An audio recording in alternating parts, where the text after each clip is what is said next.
Joe Lonsdale, welcome to the show. Thanks, Sean. Glad to be here. Man, I am super excited to talk to you. I've been following what you've been doing and a lot of your different companies for a while now. And I know you're a busy guy. And I just want to say it's an honor to have you here. You're involved in so much with technology. And also, I love what you're doing with the University of Austin. I'd love to hit on that. But I really appreciate you coming. And I've been looking forward to diving into this for a long time. So I'm excited to be here. It's an honor to be on the show. Thank you. But everybody starts off with an introduction, and we could go on for probably an hour here, but I tried to summarize it up here. Joe Lonsdale, you're a real titan of industry and innovation, a man whose journey from Silicon Valley to the halls of policymaking reads like a modern-day epic. You're a Stanford-educated visionary who co-founded Palantir Technologies, a company that's become synonymous with big data and analytics, helping governments and businesses worldwide to make smarter, more informed decisions. After Palantir, you ventured into the world of finance and founded Adipar, revolutionizing how wealth management works, making it transparent and data-driven. Of the 9 U.S. defense unicorns, billion-dollar companies, you founded 3 and were one of the earliest investors in another 3. You're deeply invested in education reform. You co-founded Cicero, an organization dedicated to advancing educational opportunities and policy to transform lives and societies. Your influence extends into policy with your involvement in 8VC, a venture capital firm that doesn't just fund startups, it pushes for policies that encourage innovation.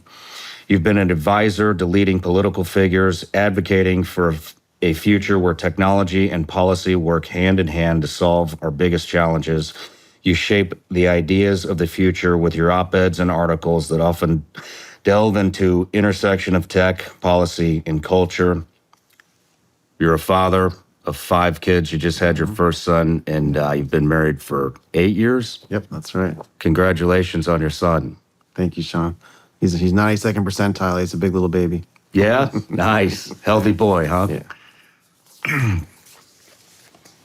Well, Joe, I want to do a life story on you, starting from childhood, and get into all of your different companies and involvement with different things that you're in. But it just so happens that I've been super interested in your company, Epirus, and I've had several conversations with your business partner, Grant, for Standing, and love him. Amazing guy.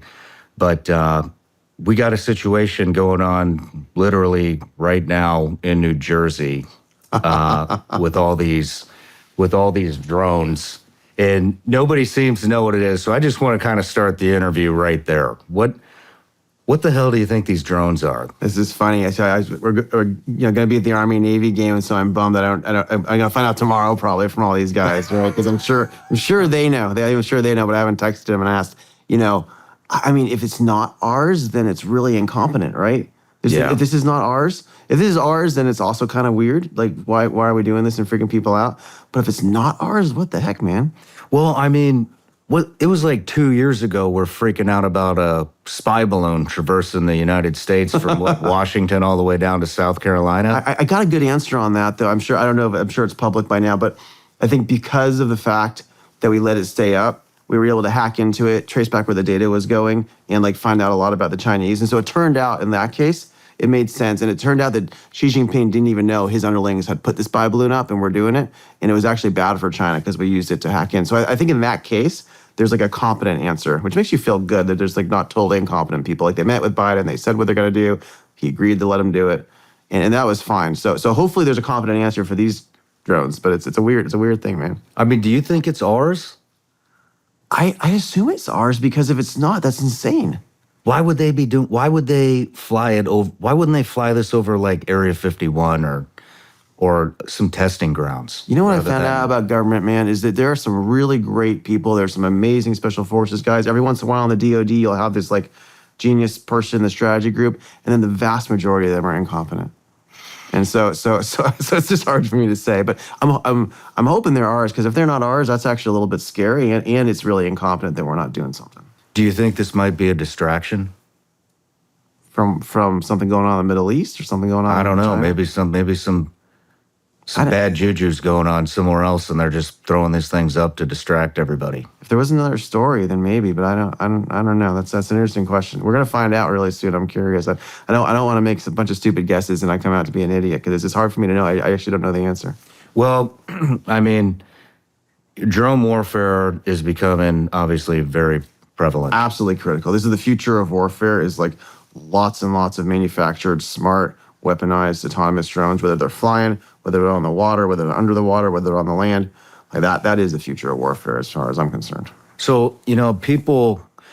One of the reasons I'm bringing this up is obviously I'm just extremely curious of what your thoughts are. But another reason is, I've been reading reports on CNN. People are posting the neighborhood watch groups and the Facebook groups and stuff, and they're freaking out.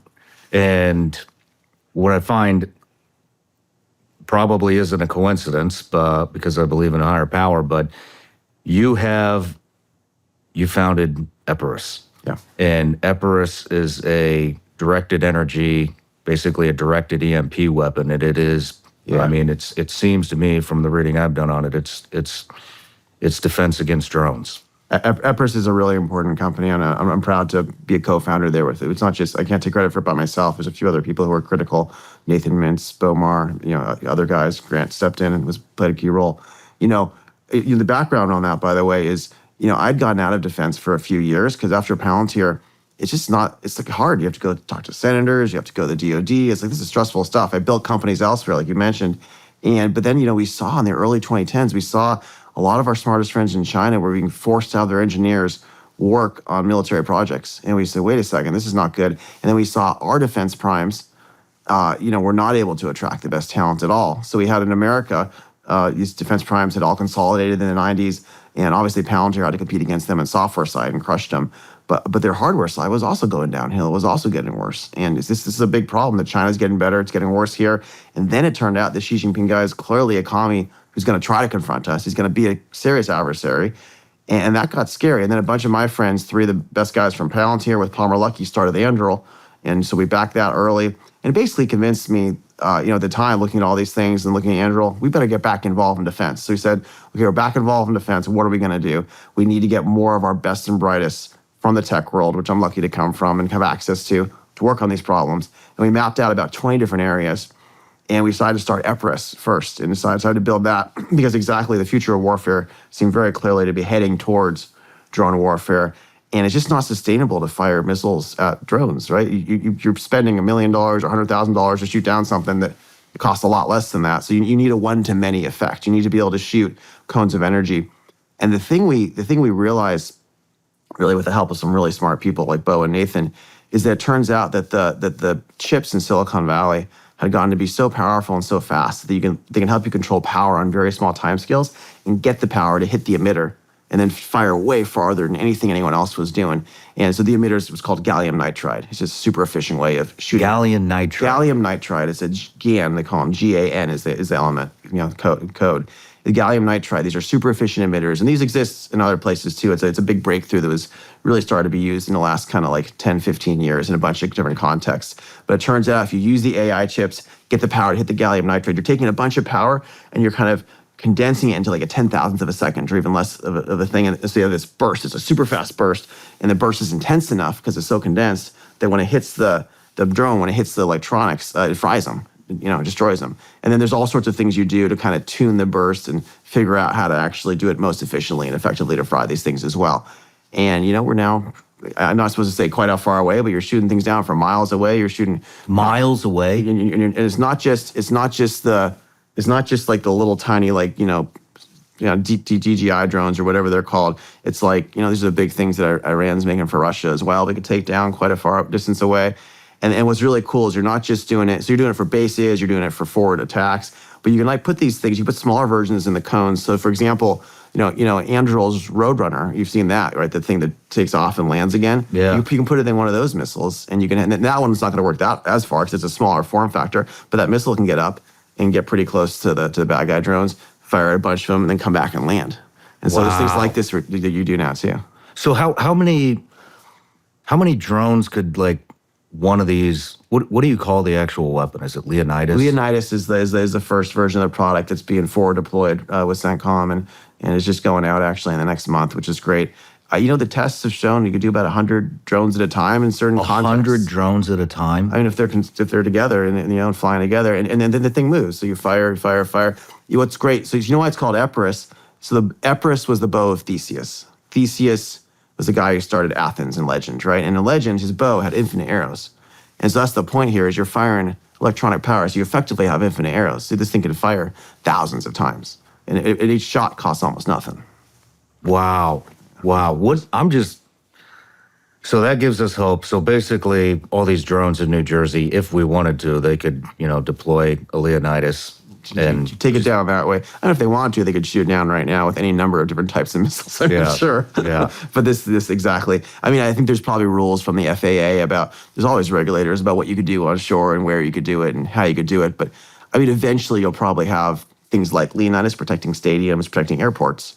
That was another reason we started it, by the way, is, when we were building Palantir, one of the big focuses was stopping terror attacks, and and working and partnering to stop terror attacks, with the United States intelligence community, which I think we're very helpful in doing. And so I have it on my mind. Maybe it's kind of a sick thing, but like, what's a bad guy going to do? Right? You kind of have to put yourself in the bad guy's shoes and figure it out. And one of the things a bad guy could do, which would be horrible, maybe I shouldn't talk about it too much, is you can attack a stadium, right? You can get lots of little drones. You could put little explosives and cameras on them. It'd be really scary. And so I think our stadiums are going to need to be defended by things like this. Well, yeah, I mean, I had a former CIA targeter in here just a couple days ago. We just released the interview now, and actually yesterday, and she's talking about, there are at least 1,000 very well-trained terrorists within our borders right now. Yeah, it pisses me off, man. It's crazy. There's some really amazing judges I know who are, one of them actually was just involved in this, that doesn't matter, really great decision against the SEC last week. But they would go down to the border and they assign them to help because they're overloaded, right, with the cases. And some of the Biden administration judges were letting in people on the watch lists. And they're like, what are you doing? You can't let them in. He said, no, we're instructed to let in everyone. And I still saying it, I don't even believe it, but this is what I'm told by multiple people. There's been, I think Chip Roy, the congressman, wrote about it as well. Isn't that crazy? They're letting in these people into our country. What are they doing? What do you think they're doing? I think it's like this weird ideology where they just, they're probably trying to spend a lot of money while bringing down inflation by bringing in more people.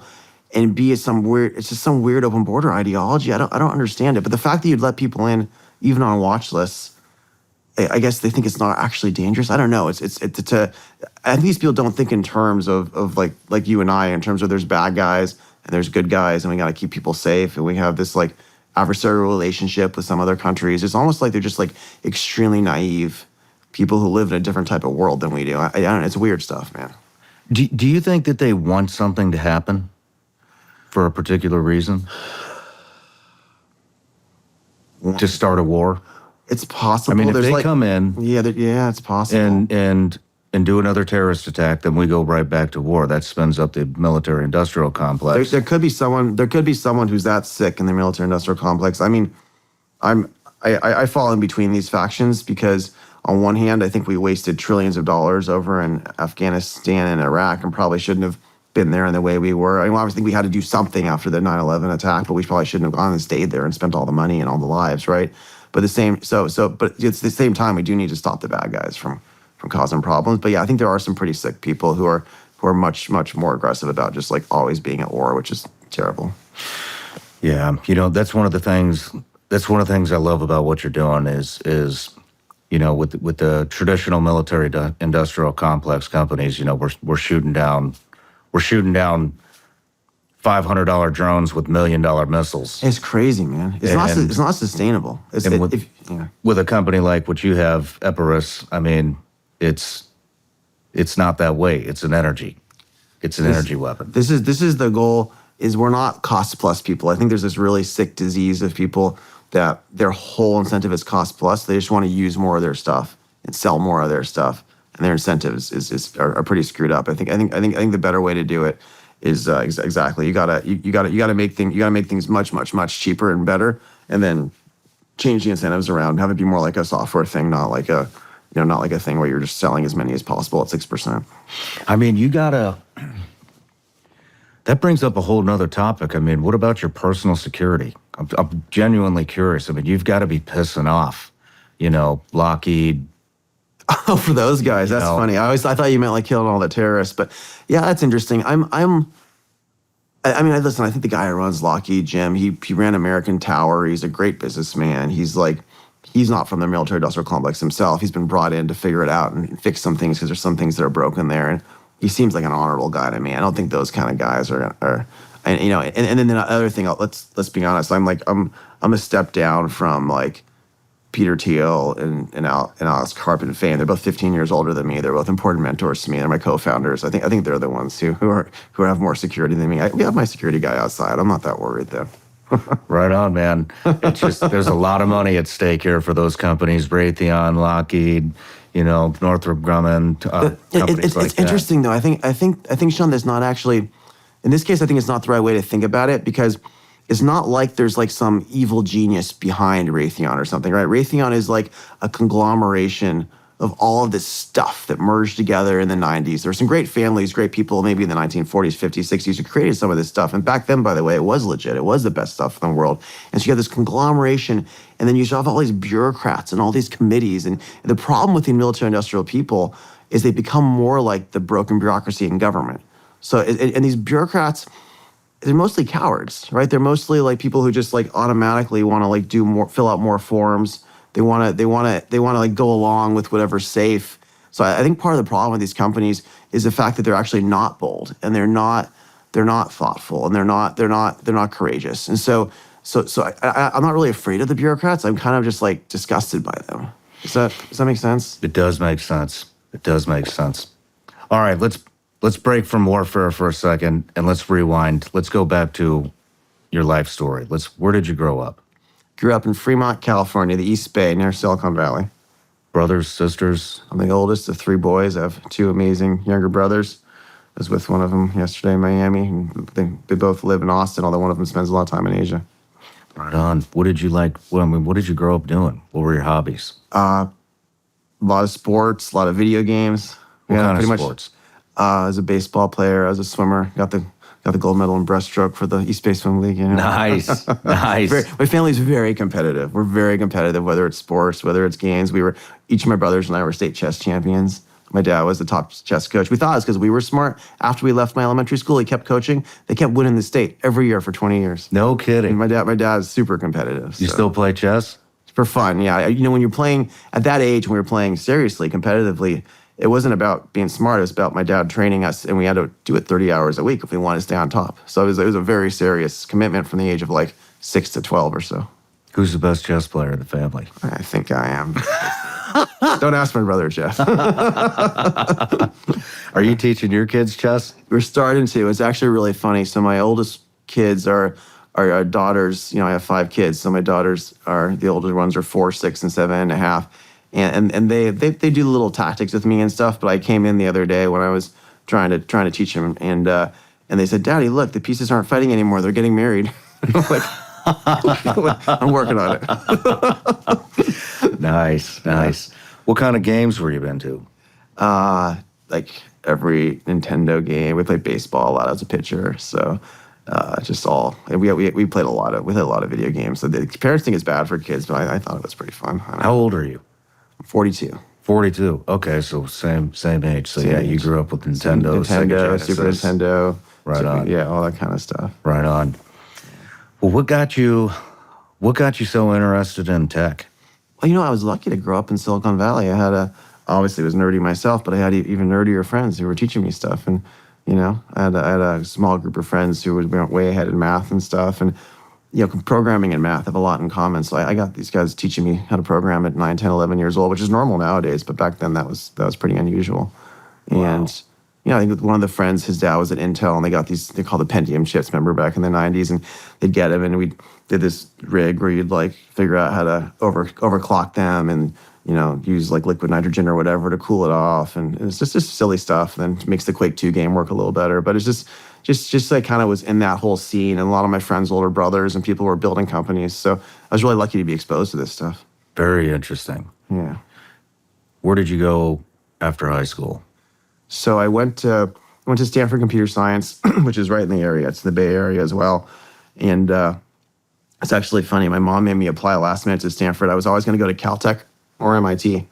And actually, I went back and read it. It was the most obnoxious application thing ever because I was so eager for them to think I was so great that it's just when you read it, you're like, screw this kid. Like, we shouldn't let him in anywhere because he's just like, he thinks he's the coolest guy ever. It was terrible. I was 17 and I was like, pretty overconfident. But I suppose Stanford went because I did it last minute and it didn't sound quite as arrogant. I think they let me in.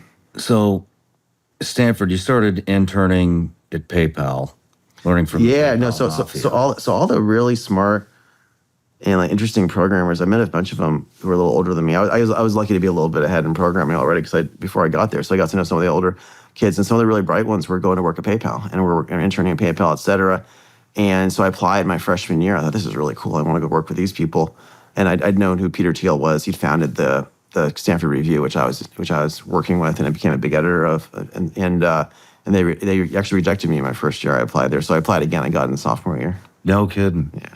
What was it like? I mean, I don't remember what it was like back then, but Peter Thiel, Elon Musk, Sachs, Reid Hoffman. I mean, were these big names in the space? They were definitely not big names. No one knew who any of these people were. Not at all. Yeah, so everybody was like, oh, it's such a coincidence that like all these companies came out of PayPal. But now that we know who Elon is and who Peter Thiel is and who these guys are, it's like, of course, they're all together there. There's got to be a lot of crazy stuff that comes out of it. And there's a power law. This was a group. There were actually two groups, right? It was Elon had X.com and Peter had Confinity, and they had a bunch of their smartest friends each building stuff. And there are about 8 companies in the space, in the payment space, and these guys were at war with each other. They're obsessed. This really talented team is trying to win, and they finally realized they should merge rather than just, destroy each other. And the companies merge. And I hear Elon kept trying to rename it X. He finally got his way later. So. But no, it was an amazing group of people. I was just a kid. I get no credit at all for anything that happened there, but I learned a hell of a lot from all these people. That's a hell of a group of mentors. It's really you keep fun. in touch with all these guys? A bunch of them, yeah, a bunch of them. Yeah, David Sachs has that show. They let me on last week. The All In thing. Nice. It's very entertaining, and Peter's someone I see a lot, and he still backs a lot of things I do. And Elon, lives in Austin, Texas now, and is a good friend. I text him and bug him sometimes. I'm trying to be helpful with the stuff going on in government. So Yeah. it's fun Oh, stuff. you are involved in that, right? I do my best to help. I have a little bit? bunch of friends who are involved full time, and I've passed a bunch of people in, and I'm obsessed with the policy world. So yeah, I'm trying to be helpful there. Good. It's good to have you in there. Yeah. So after PayPal, you went on to build in social media. What were you doing in there? Oh, I didn't build anything in social media, but I worked for Peter Thiel after PayPal, and he had a global macro hedge fund, but he also was the first investor in Facebook at the time. So I don't get any credit for that either, but I got to know really well the Facebook founders and the office and the culture. And then right after that, he backed me to start Palantir with my roommate from Stanford. What caught your interest in national security? Because it sounds like you made a switch there. So I'd always been pretty interested in it. It was, if you look at, so computer science as like maybe a young man who likes things young men like, there's like games and there's cool defense stuff. And when you grew up in computer science in Silicon Valley in the 80s and 90s, you'd constantly hear stories about stuff the NSA was doing and the U.S. government was doing that was way ahead of everything else back in the 60s and 70s. So it was almost this mythical thing where there's just like some of the coolest, most talented guys were there. Like there's literally stuff that was done by the NSA in the 70s that like the very top academics at Stanford and MIT and et cetera only figured out 15 years later like what the heck they were doing and why they were doing it that way. So it was just this like this is what the cool guys are doing and they're the smartest people are doing. They're working on these problems. And then, as a kid, you watch James Bond and you look at this stuff, you want to get the bad guys, you want to stop the bad guys. And so I was always fascinated by that world. And at PayPal, the thing that came up, by the way, this was central to this, was the Chinese and Russian mafia were stealing all our money. You know about this? So PayPal was losing like several $1 million a month. Back when that was a lot of money. And it was very unprofitable because you'd go use your card down the street at 7-Eleven and the cashier there is not getting paid very well. And so they're like secretly like taking the numbers and they sell 100 numbers online to the Russians for like $500. And then the Russians would take those numbers, run them through accounts, pretend you did transactions, and you get this thing later. It says PayPal $200, and you're like, I didn't do PayPal $200. So you say no to your credit card company. It's called a chargeback. PayPal has to eat it. And so this was happening at massive scale, and PayPal and its competitors were going under thanks to this. And so we had to figure out at PayPal, how do you go after it? We actually ended up taking a bunch of our customer service people, building these tools for them, building investigative tools, and then helping them figure out how to like stop and catch some of the bad guys, and then turn them into Secret Service and FBI. So I ended up getting to know a bunch of these Secret Service FBI guys around 2000, 2001, 2002. And I don't remember that at all. Wow. How long did it take you guys to solve that problem? It was kind of a cat and mouse game, because every time you figure out what the bad guys are doing, they change their method. So we tried to use AI, right? You try to teach the AI. AI wasn't really as good 20 years ago.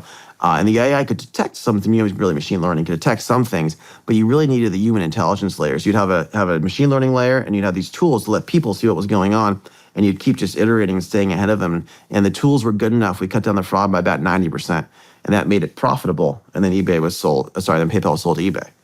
And so the anti-fraud thing was a big piece of what made PayPal work. And we got to know these Secret Service guys, and these are good guys. A lot of them are good old boys. They're not tech guys. They're just like, trying to figure out what the heck this internet thing is and how to deal with it and how to catch the bad guys. And so they'd come to us for advice, and I got to know quite a few of them. They'd come to me for advice on other stuff, and we started chatting with them, and because cybercrime was a new thing, and you're helping them out.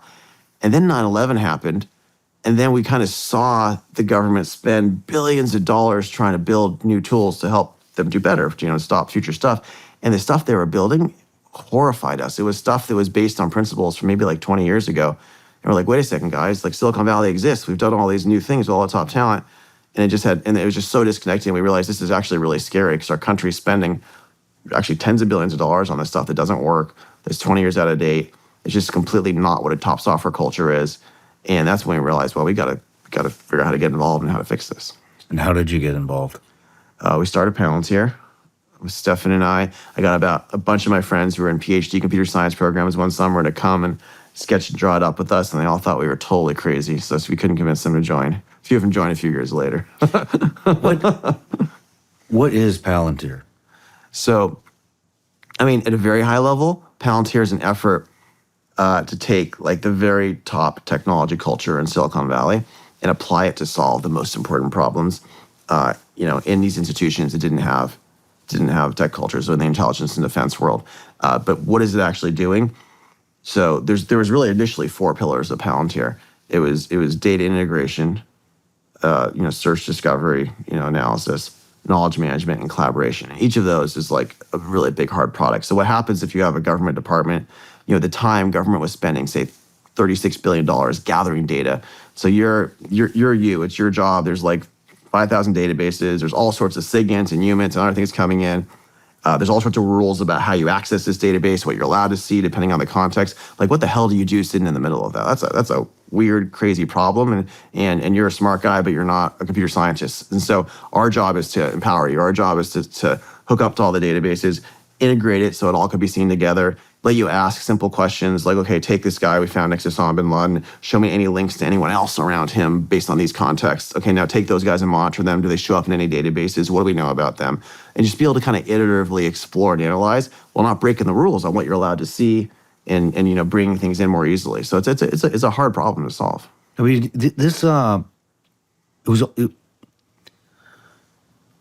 From a layman's term, it seems like it helps predict. There's some prediction, but what you're really doing. So Palantir today is different than Palantir then. Palantir then was all about organizing this information to extend human intelligence into this massive amount of data, because there's no way that any single human is going to be able to keep 5,000, 20,000 databases of stuff of different formats in their mind at a time. So you're going to have to organize it in a way you can interact with it, ask questions, preserve your investigations, share with others, collaborate. So that's the problem. Now it turns out that organizing all this information in all these ways is very powerful to then apply AI on top of it. And so as AI has gotten to be more advanced, there are now a lot more predictive, a lot more kind of like magical AI-like things that it could do thanks to that. So Palantir was lucky in a way to have a top technology culture and to be solving these kind of data organization, ontology, workflow problems, we call them, that when AI came along, it was really powerful to add AI to it and go even faster.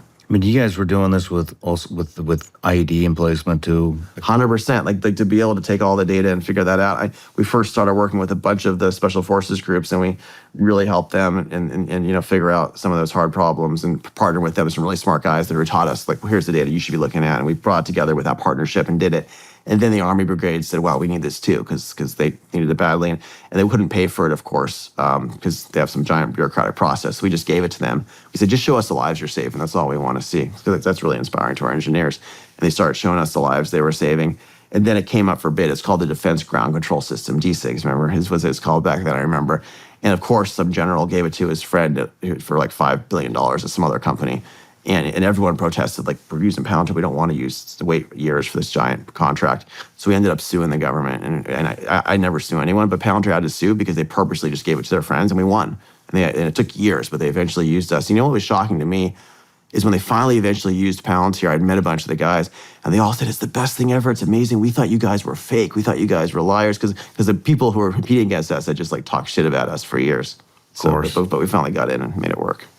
Man, that had to be pretty enraging, dude. It's pretty frustrating when you're saving lives and you're doing it for free, and you're like have all these forward to play people just like working their asses off to like really help, and then they treat you like crap. Yeah, but because Palantir went through that, and because SpaceX went through something similar with their whole competition, we've paved the way now where a lot of the generals and admirals in Congress is more on the side of new innovation. Now they're more open to it. They're more willing to let it compete, which is important because that's a much better place we're in now than we were 15 years ago.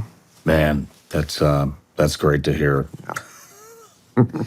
I don't have much trust in anybody in government, but there's some good ones every once in a while who really care, and you just got to partner with those.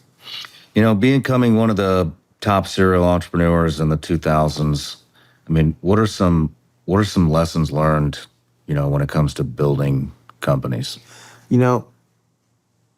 First of all, I come from this background in Silicon Valley with these tech cultures. Like, first of all, to build the really top companies, you need a really great technology culture. You need a place where the very best engineers, they're fighting to come in. So I think a typical company is like, you're like looking for engineers. Like, oh, well, I have this idea. I gotta find these people. I gotta find who's gonna help. And what you want is like the very most talented technologists in the world.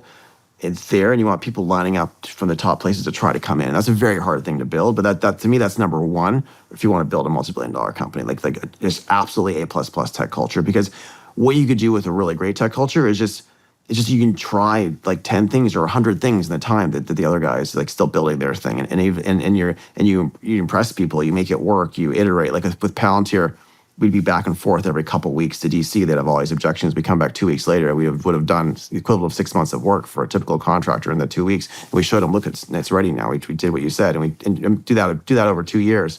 50 times. Eventually you get somewhere really fast. So I said tech culture is number one. I'd say number two is you have to have a vision about like this is a gap in the world that you're really confident in, because building companies is really hard. Things go against you. Things take a long time. No one else actually believes in you and believes you're going to make it. So you got to be really sure there's this gap that you're going after and really sure you're right. And just, it takes a certain overconfidence almost to be willing to go after that and do it. You'd be a little bit crazy maybe. I didn't ask this about your childhood, but I'm curious. Did you grow up in a fairly wealthy household? Or I'd say more middle class. Middle class? My dad, I one of the most obnoxious stories I remember is when I was like 4.5 and we were flying on a plane economy. And I asked my dad, I said, "Dad, why aren't we in the front?" And he said, "Well, this costs a lot more money and we're comfortable here." I said, "Dad, but you're really smart. You're smarter than all those people. Why don't you have enough money to be in the front of the plane?" Super obnoxious kid. My dad, it was really smart, and he just prioritized spending a hell of a lot more time with family. He was one of 8. He I'm the oldest of 19 cousins, so he brought them all out to the Bay Area from Massachusetts, and he did great work, but he never really he grew up lower middle class. So for him, being middle class and having enough money was fine. He didn't care, which I admire, by the way. As a kid, I was obnoxious, but like there's a lot of lessons in that. It was really cool. How did you get going? I mean, you're talking about, lessons learned, and basically what you're saying is hire the best tech people there are. How were you able to find the capital to afford to to bring that in? That's a good question. You know, at Palantir and also at Adapar and my other companies, we actually usually try to pay lower salary, higher equity. So you give them more upside in the company. So they had to believe in the company. And it was interesting whenever we gave someone an offer, we give them 3 choices for the offer. You could say you could take more cash, but they get a little bit less. You know, medium cash, medium, or take less cash and take more upside. And like the very best people, the ones who are the really best, they always wanted even less cash and even more upside. No kidding. Which is it's just because it's like they're just confident we're just gonna freaking win. And it was fun. I used to give them a table. Here's what their shares would be worth if we had a certain level of success, and we'd give them the different types of options. And the biggest option was if we make this company worth $5 billion, here's what your shares are going to be worth. And everyone says, Joe, you can't say $5 billion. That's too high. That's ridiculous. So that was, it's kind of fun. It's 160 now, but that took 20 years. Wow. What kind of percentage of ownership were you, or shares were you like? I mean, so for an early, really strong engineer, they might get depending on where we are, like, you might get a really strong one early on, might get 1%, and then it gets diluted over time, right? So it goes down, but later on, people get 0.5%, 0.25%. And dilution is when you raise more money, so you go in a little bit less than that. But let's say you started with 0.25%, you get diluted down to 0.1%. But 0.1% of a few billion is still a really big number, and 0.1% of 100 billion is a lot. So a lot of these guys did really well. Wow, How long did it take you to start? Was there a turning point? Oh yeah. Actually, 3 years into Palantir, we were building this software, iterating. A few of the top guys were best on the engineering side are basically ready to quit. They're like, Joe, this is just not working out. Like, we haven't got enough contracts. It seems like it's really unlikely it's going to be there. And, I found this in life is oftentimes right before the breakthroughs, you get this like really hard time where people are just like giving up. And I think I convinced a couple of them, let's just push for 6 more months because we have these other things coming. And, and Alex Karp did a really great job of figuring out how to get both the FBI and CIA to move on something, and all of a sudden we had these bigger contracts, and it was good. We were building, but it came really close to dying early on. This stuff takes a long time to build, right? And like I said, you got to be a little bit crazy because you just got to push really hard. You're building a bridge, and you don't know if the island's there or not that you're building it to. Man, that's super inspiring. So from Palantir, what was next for you? I ended up, so I was helping Peter with the hedge funds, my other passion, and I did a lot of finance and was mapping that world out. And it was after the financial crisis in 2008. We were thinking like, there's a lot of things that are like not organized in this space and they're messy. And we realized one of the ways to really make things work better in finance would be to have like a platform with like root access to everyone's wealth and organize those problems, organize better from there. And I also had just made some money myself, so I had like what's called a little bit of a family office, like a small one. And instead, I talked to people, how do you run your family office? I was talking to what are called REAs, the Registered Investment Advisors, and it was a mess. They all hated their technology.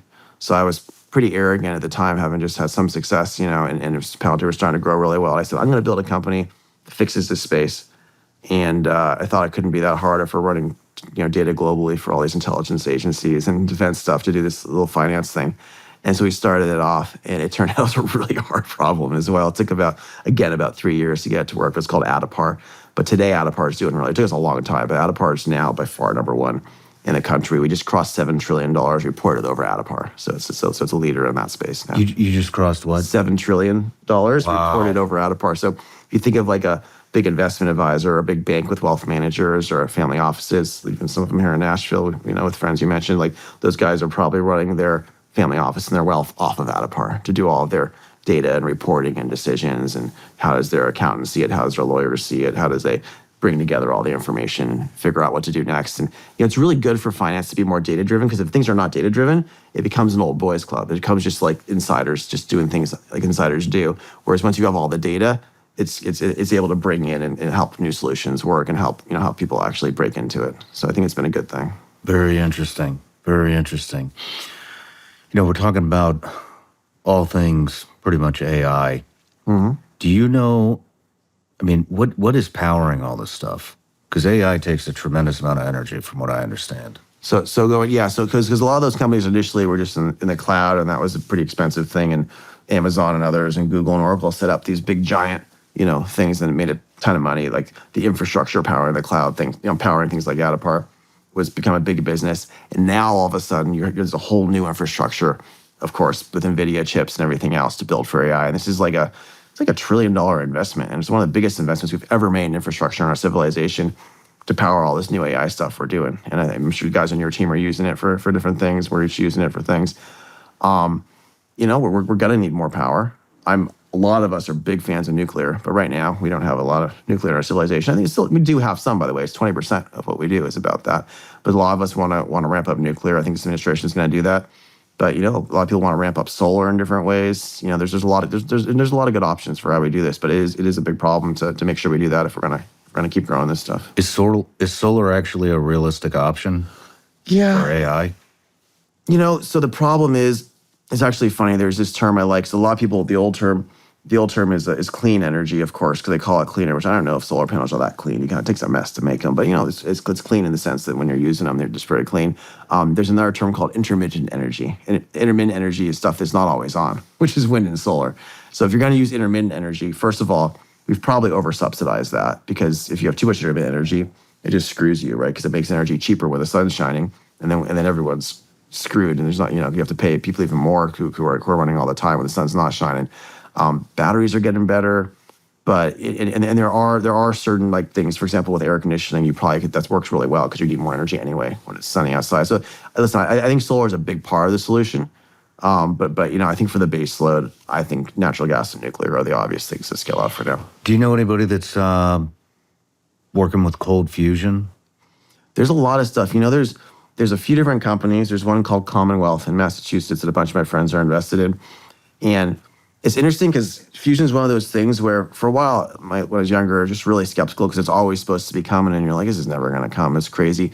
But it turns out you can actually map out the ratio of the energy you put in to get out, and then you kind of graph that, right? And so if you graph that, it's called like the thing, it's called like a Q ratio or something.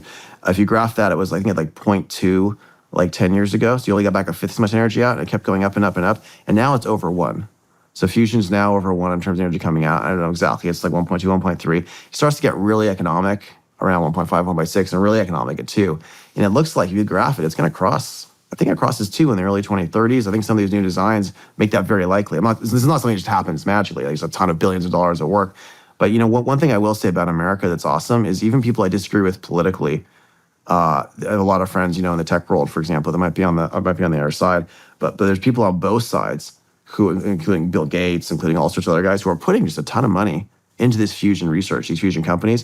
And I think we're going to get there. And I think it's really, really good for our civilization if we do. If we have cheap energy, man, that helps everyone, but it helps the working class more than anyone else, because it just makes everything cheaper. And I think it's a really good chance we get there. Can you go into a little bit of that? Because I don't think people understand, why cheaper energy would really help the economy and middle class, lower class homes. Oh, yeah. I mean, this is the cost of everything, cost of food, the cost of driving your car, the cost of building stuff, the cost of like building a manufacturing plant for things you buy, the cost of running the manufacturing plant. Everything comes back to energy. If you make energy cheaper, you make everything cheaper, and it means all of us can afford more stuff. And by the way, it's not just like if you make energy cheaper, it's also then cheaper to clean the environment. It's cheaper to make things more green, right? So there's all this stuff that just like in our society, like there's just tied to that. And if you look at the standard of living the last couple hundred years for like poor middle class, it's tracked like almost 1-to-1 in a lot of cases, with the cost of energy. It's a really big deal to innovate on that. It's just been this very predictive thing for how well people are doing. What's the holdback with nuclear energy? What is the... Well, there's 2 different holdbacks. The holdback on the fission side, which is what we should be scaling up now, is that we have an insane regulatory apparatus. And so we had this atomic energy group in the U.S. that was very innovative. And we used to do things very quickly in the 50s, 60s, and we built a ton of plants. And then in the mid 70s, they shifted it, and it became what's called the NRC, the Nuclear Regulatory Commission. And the Nuclear Regulatory Commission, as far as I could tell, and all of my friends could tell, had a mandate of just stopping anything new. So if you graph new nuclear stuff, it was like this, and then it flatlines. And these people, it's just crazy. So basically, so my father, for his job, actually was at something called Raychem, and he was selling heat tracing. And he would sell heat tracing to different types of industrial plants. And sometimes he would try to sell it to a nuclear plant. And when he had to sell it to a nuclear plant, he had to bring like 60 binders that they had to work on. And there's all this stuff of just nonsense information. It made it 10 times as expensive for him to sell to nuclear plants. So what these bureaucrats did is they created so many rules and so many laws that made no sense whatsoever. And by the way, all of us want nuclear to be safe, but this was just like way aggressive beyond that. And so it made it unprofitable to do new nuclear plants. And so what happened is starting from the mid 70s, you no longer could innovate on this technology and you only had what you had. And so it really crushed the industry for really almost a couple generations now. And finally, thanks to great work by a lot of people I know, one of my friends who started Airbnb, his wife is a model who's a big nuclear energy promoter. It's really cool. They're just really into this, and a bunch of other friends who are pushing nuclear energy. It's finally coming back as a bipartisan thing, that it's cleaner for the environment, it's good for everyone, including the working class. It's good for American business.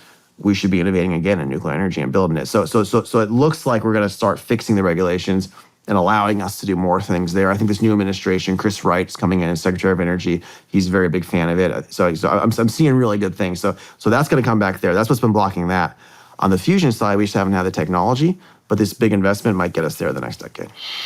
Ben, do you think that big oil and gas lobbyists have something to do with it? It's very possible that part of the reason there's probably like, if you look at Germany, the Green Party in Germany, which is a left party, was basically founded around an anti-nuclear energy framework. So there is like a crazy part of the left that's against nuclear energy, but I bet you on the right, there's some interest from oil and gas that I can't go back in time and see those conversations in the smoke-filled rooms, but I bet you some of those guys, I love Texas, but I bet you some of those guys in Texas, they might have had a thing to say about that. Now today, are they blocking it? No, they're not really anymore. I think we're going to break through and fix it. And most of the guys I know, Chris Wright comes from he created some giant fracking company, Liberate Energy. I think a lot of these guys nowadays are, they have a lot of money, they love the country, they just want the best solutions to win, is what I've seen. I'm sure there's some of them that don't want it, but I think overall the vibe shift we're in, and it's just like, let's do what's best for America. So I think we're going to break through and fix the regulation. I'm hoping. I mean, a lot of people, me included, are very concerned about our power grid. Yeah.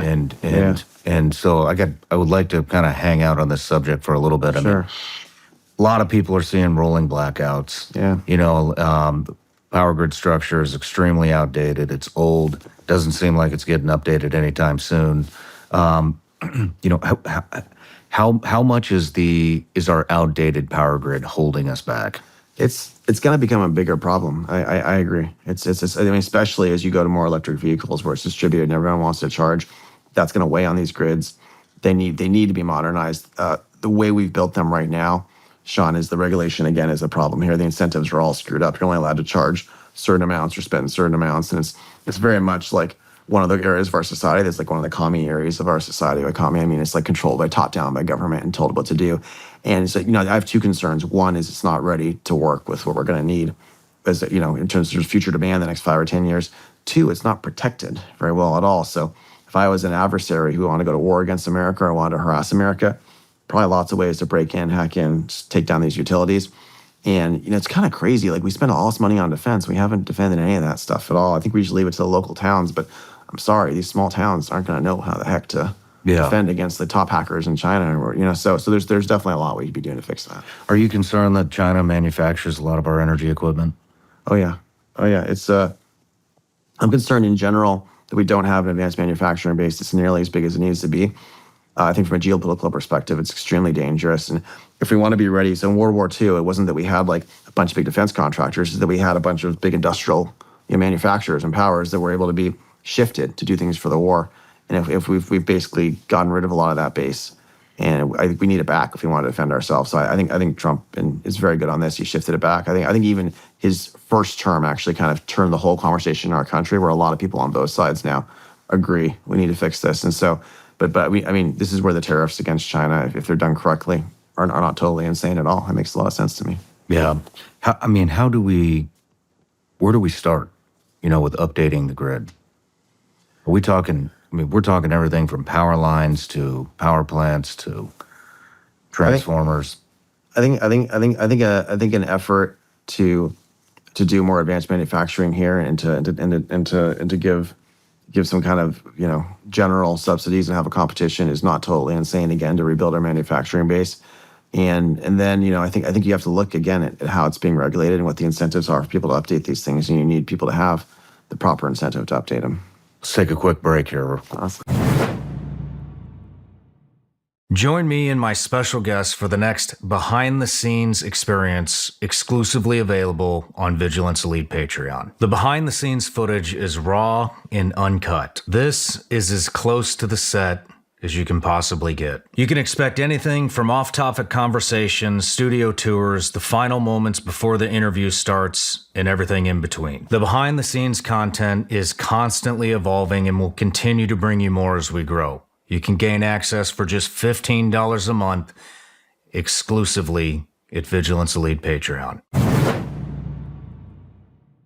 I know everybody out there has to be just as frustrated as I am when it comes to the BS and the rhetoric that the mainstream media continuously tries to force feed us.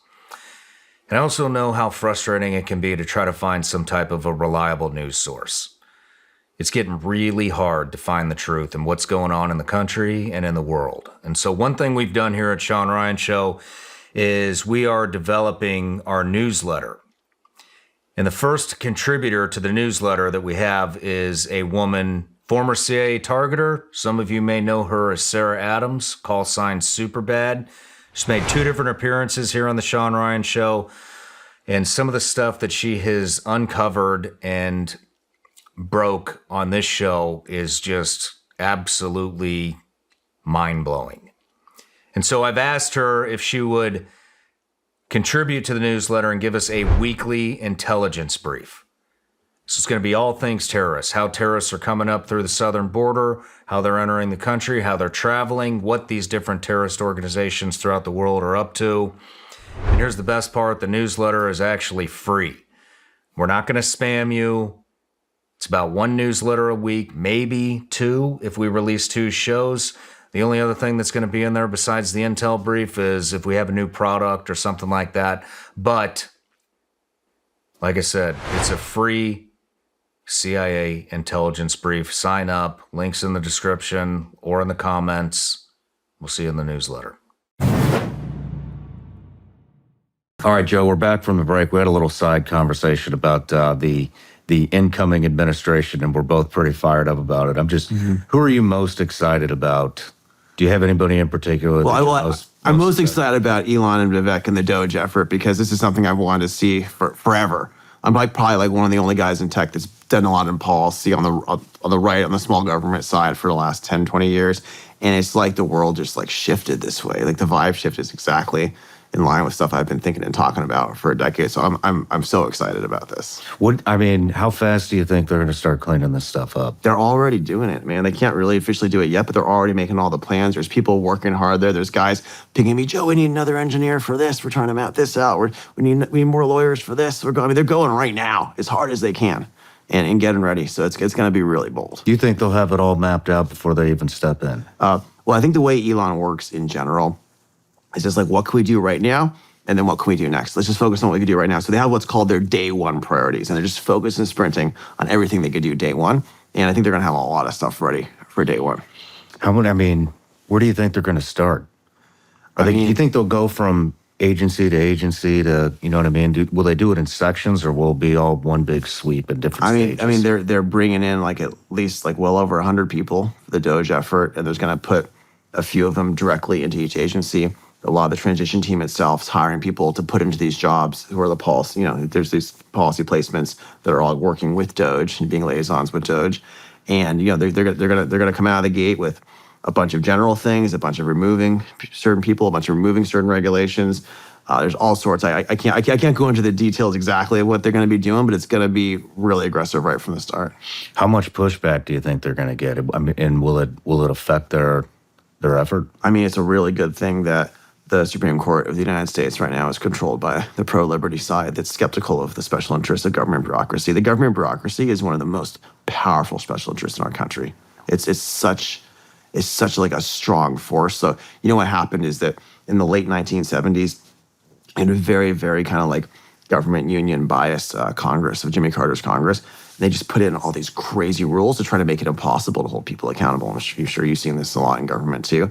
And so they will fight it really hard. But a lot of us believe, and I think the Supreme Court believes, that the intent of the Constitution is that the president is supposed to be in charge of the executive branch. It's supposed to have unitary authority to remove people and to fix things. And, there's another thing called the Impoundment Act from the 1970s as well. They tried to force Nixon to say, you know what, you have to spend every last dollar that we procure, and tell you to spend. And I'm not sure that's constitutional either. That's an unconstitutional thing coming from Congress on the presidency. So I think controlling the presidency, controlling the courts. We only partially control Congress because you really need 60 senators to really do something bold, but we partially control that too. We should be able to get a lot done here. Man, I hope so. The whole world's watching, man. I was with someone, even like freaking Keir Starmer's government, which I have some issues with over in the UK, obviously. They're like kind of more really hard left side. Like even people out of there is like, they know they have to cut their bureaucracies. Bureaucracies are like these cancers, man, that have grown out of control. They're unelected. They think they're in charge. They're laughing and saying, "Don't worry, we'll be here forever. We're going to stop whatever you do." It's just like level of like broken arrogance. Like we have to. If Elon and Trump and Vivek and like a bunch of my other friends, my smartest friends are going in to help right now. If these guys can't do it, it's not possible. So we all have to root for them for the sake of our civilization, because if we can even, get part of what they're doing right, that's a much brighter future for everyone. Who else are you excited about? As there's a lot of great people coming in. I think we were talking about, cleaning out the DOJ with Kash Patel is going to be just so much corruption, so much mess there. The stuff you see coming out, it's like they're spending all their time going after white supremacists as opposed to real criminal. The whole thing is just crazy. And by the way, there are good people in the FBI. There's still people in the FBI trying to find communists, trying to find bad things happening in our country. So I think we gotta be careful. It's not that the whole agency, like if you have friends in the FBI, they might be a great person, but there's just so much corruption, so much waste, so much nonsense in these places. Yeah, I'm ecstatic that Cash got in there. I think he is going to do a phenomenal job. What do you think about Chris Wray resigning? Why do you think he did that? I think these guys are probably afraid at this point. I don't know. Or maybe he just knows there's a vibe shift. He knows he's not supposed to be in charge anymore. You know the vibe before, it was bureaucratic, it was cowardly, it was guilt-ridden. That was the vibe from the whole woke movement. And now instead the vibe is greatness, it's courage, it's joyous ambition. The whole country has just shifted away. These guys, there's this overvalue on credentialism, right? There's just fake credentials, and now we're shifting towards human judgment and common sense. It's like nature's healing here, man. And things are going back to the right way, and I think a lot of people know that their time is over. Do you think we're going to see you think we're going to see some mass pardons? I'm scared of that. I don't know. I get him pardoning his son, although the way he did it was super sketchy because he basically did it for the whole Ukraine period, which, I hope he could still do that investigation and find out what went on.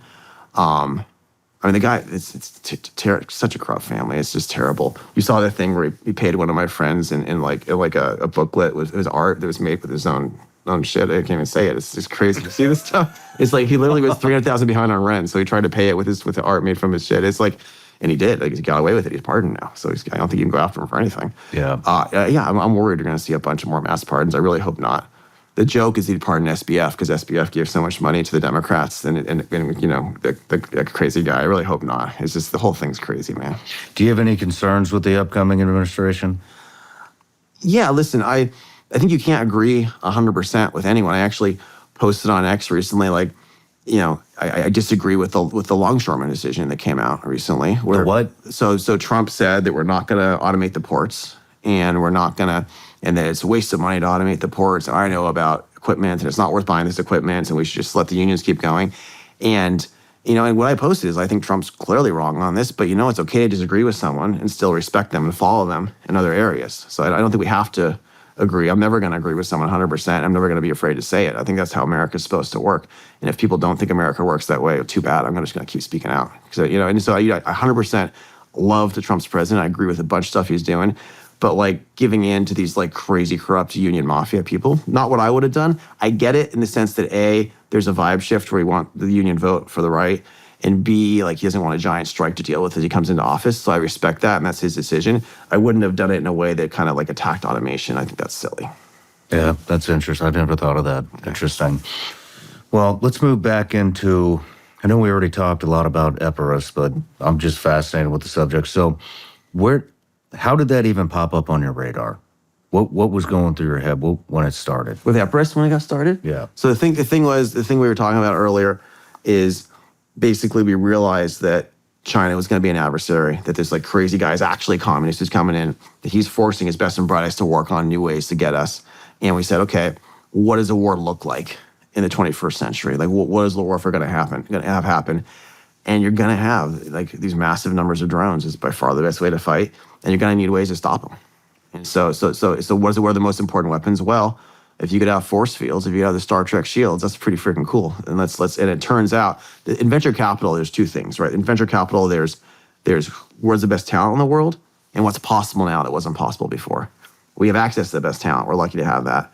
So what's newly possible? Well, it turns out these chips are now fast enough to control power on small timescales to make our electronic warfare weapons work way better. So we said, okay, this is a really key area because we know there's new possibility here. Let's prove it out. And it was really fun because with about $30-40 million on our side, we're able to go to the desert and have a competition against guys who've raised and spent and given billions and billions by the government, tens of billions by the government for their stuff. And when the hardened drones flew, for the same size, same power, we shot down the hardened drones 9.5 times farther away. Are you serious? 9.5 times farther away than the guys who got billions of dollars of contracts. And it's because there's these new possibilities that they didn't know how to do.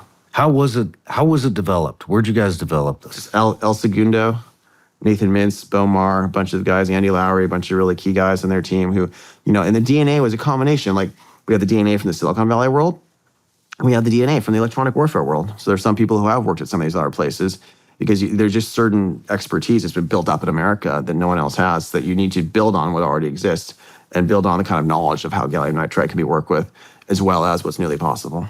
Is Leonidas an offensive weapon as well as a defensive weapon? There's lots of ways. It's its core. It's a defensive thing in a sense that like you can have something protecting a city or a base or a squadron. But I mean, if you're going to be attacking the bad guys and you're going forward, you want to have these things, right? You want to have ways of stopping the drone and other attacks from getting you during an offensive. So, or you by the way, you want to just turn off the area you're attacking. Imagine if there's an area you're going after and all the electronics go dead. That's probably pretty useful right before an attack. Yeah. So what would you point the weapon at? If you wanted to take out could you take out a city? What do you mean by that? Like turn off the power? And Yeah. you turn off the power in a cone that goes, again, we're not supposed to say how far, but quite a far distance. And so you could definitely turn off an area of a town or a city, and you could move it to turn off more. Yeah. Holy shit. It's pretty crazy, right? It is. We used to think about this in terms of when I was a kid, you thought about like the EMP from a nuke going off in the high atmosphere. So that'd be like, that's actually a much more aggressive and scary version of these things. But this thing that can only be used once. This thing could keep being used without hurting anyone at all. Could this take out a nuke mid-flight? It could. So it's frying electronics. So if you think about it for satellite defense, for example, which is not what we're doing right now, but it's just me talking out of my butt. So excuse me if I get something wrong. But my bias would be that if something's targeting a satellite, it needs to be adjusting its flight in order to hit it. And so what you'd want to do with the satellite is you'd want to blast this, and you blast it a certain number of miles away. And then you could just adjust slightly, and the thing's not going to know how to hit you. Same thing, a cargo plane's a better example, probably, right? So I think if you got a big, slow cargo plane and a bad guy's trying to take it out, which is key for contested logistics, you can put one of these on it. You always see the movie where the missile's trying to follow the guy. You blast the missile, now it's a dumb missile, and then you turn, right? So there's things like that we're probably going to be doing for defending planes and things like that. So these might be deployed on planes. I think some version of these will definitely be deployed on planes at some point if we're going to be having battles. Now, the question is what type of planes and drones we have or use in 10 years. But yeah, you definitely want cargo planes no matter what, I think. So you definitely use them. What other type of stuff are these things going to be deployed on? Naval ships, I would assume. Boats, ships our company Saronic, which is building the, hopefully thousands and thousands of these smart autonomized smart autonomous weaponized vessels. You're going to want, that could be one of the things you put on an autonomous vessel, obviously, during a battle is to be able to go around and turn things off with this. So I think you're going to have stuff like that too. Are there different sizes now? 100%. So the ones that are Leonidas is a certain size, which is, takes out a certain distances much farther. If you wanted to, for example, this was put in an Anduril Roadrunner, if we did that kind of partnership, there's only a small cone inside the Roadrunner. So there's only a certain amount of stuff you could put in there that might only shoot things effectively like 20 or 30 meters, for example. But that might be okay because the Roadrunner can fly up fly next to the swarm and shoot a bunch of times, then go back and land again. I love that video that Palmer made with the guys on that. It's such a cool weapon. So combining it with stuff like that would be great. Man, can you go into the Roadrunner a little bit? So I'm lucky to be an early investor in Anduril. Brian Schimpf, Trey Stevens, Matt Grimm, a bunch of our superstars from Palantir co-founded this with my friend Palmer. Palmer before had started Oculus, was the VR company, and I actually backed him at the beginning of that. He was a crazy kid, like 20, 21 years old. We met him and he had this prototype and we're like, guys, this is too crazy. Let's give him a little bit of money though. It's so impressive. And then we actually co-led the next round because it was starting to work, and then Facebook bought it. And he very famously got kicked out of Facebook for being a Republican. That's a longer conversation. What? You know about this? I didn't know that. Yeah, no, he like put up a billboard against Hillary and was like outspoken. I mean, listen, you're all of a sudden a billionaire in your mid-20s and you have opinions, and it's right in the middle of woke Silicon Valley. So this Facebook's like famously like on the other side of it. So they just attacked him like crazy, and you know, all these people were really nasty to him. A lot of people have come out from Facebook and apologized to him now because he's now like this really important leader in our country doing great things, and they realized they were wrong to treat him that way. So it's like a whole saga in his life of being like beaten down and out and discarded. Not bad that he's a billionaire, you know. Just because we're talking about Palmer, I was at his wedding. He's not gonna like this, maybe. I was at his wedding and I was sitting next to like, you know, Peter Thiel and Senator Cruz and all these people. And it's a beautiful, beautiful wedding. He's a very wealthy guy in his 20s getting married. And all of a sudden, all the music goes off and Top Gun music comes on. And then like a helicopter flies over us. Like over the wedding. No, and it lands behind, and Palmer's flying it. He comes out in Thiel's, and he never dresses up nicely for the wedding. The helicopter goes away, and then the normal music comes back on, and his wife comes in normally with her dad. But that's the kind of guy. He's hilarious. Damn, he's awesome. He's basically America's Iron Man. He's a hilarious inventor guy, amazing guy. So he invented all this hardware for the first real VR in America that worked. And then he partners with my Palantir guys, and they start Anduril. And so Anduril has all these crazy cool products, and they're running circles around the primes. They're basically like the next new prime, right? They just raised like billions of dollars at like, you know, $15, $20 billion valuation range. And so one of their new products, which is amazing, it reminds me of Elon's rockets. It's a missile that can open up, launch, and if it's not used, it comes back and lands and waits and gets used again, which is not something that I think the generals knew to ask for. But if you think about warfare, it's all about like dollars per effectiveness. Like if you have a bunch of things attacking you, fire 50 of these things, use 10 or 20 if you need, and have the other ones come back and use them again. It's way better, right? And by the way, this thing is like a tiny fraction of the cost of similar competitive missiles. Are you kidding me? It's like he's literally competing against stuff that costs like, you know, depending on what it is, $1 to $3 million. I think we're selling them for $250K now and still have much better margins than our other guys. And so it's just like, which is why you want to let people not do cost plus, because you want to have them re-engineer from scratch. You know, what makes the most sense. Wow. Because if you charge someone cost plus, your job is to make it as expensive as possible because you get to keep a piece of that cost, right? But if you don't charge cost plus, then you have this whole better framework. You know, you had kind of mentioned that, you know, Lockheed, Raytheon, Boeing, like these companies, the big guys, you guys are, you know, underneath them. I mean, do you see that flipping? Yeah, I mean, there's still some really, really amazing expertise in our military industrial base. That's like America's military industrial base that's important and that exists inside some of these primes. So I wouldn't want to say there's like, they're not going away. And we don't want them to go away. That's actually, as much as the military industrial complex, like you talked about, is an issue, you have some stuff we need to know how to do to keep America safe and to be the best in the world. And so these companies are going to be important. But in terms of anything really new and innovative, anything with really hard software, they just don't have the cultures they used to have. And they don't have the top people they used to have for most things. So it's really important that we have, you know, Silicon Valley just got so far ahead, and it's really important we take some of that culture and apply it. And, you know, when I first wrote the check into Anduril, it was 2016, I think, I had a bunch of people who we work with in like the bio world say, we're not going to work with you anymore if you're doing defense. This is so wrong. Like, you're just evil. Why would you do this stuff? Like, it's just wrong to do. And a lot of fun just wouldn't even mean it. When it's like, you know, so it was like a thing you weren't supposed to do. And what's really cool is with the Vive shift, that's totally changed. You have a lot of the best people going in. It's popular now, which maybe it's too popular now, but that's another problem, you know. You know, you had mentioned Facebook kicking them out because of a billboard. What do you think about Zuckerberg trying to get in with the conservative crowd? It's pretty interesting to watch the, you know, I mean, well, 4 years ago you kicked the president off your platform. Now you want to buddy up? Yeah, what's going on here?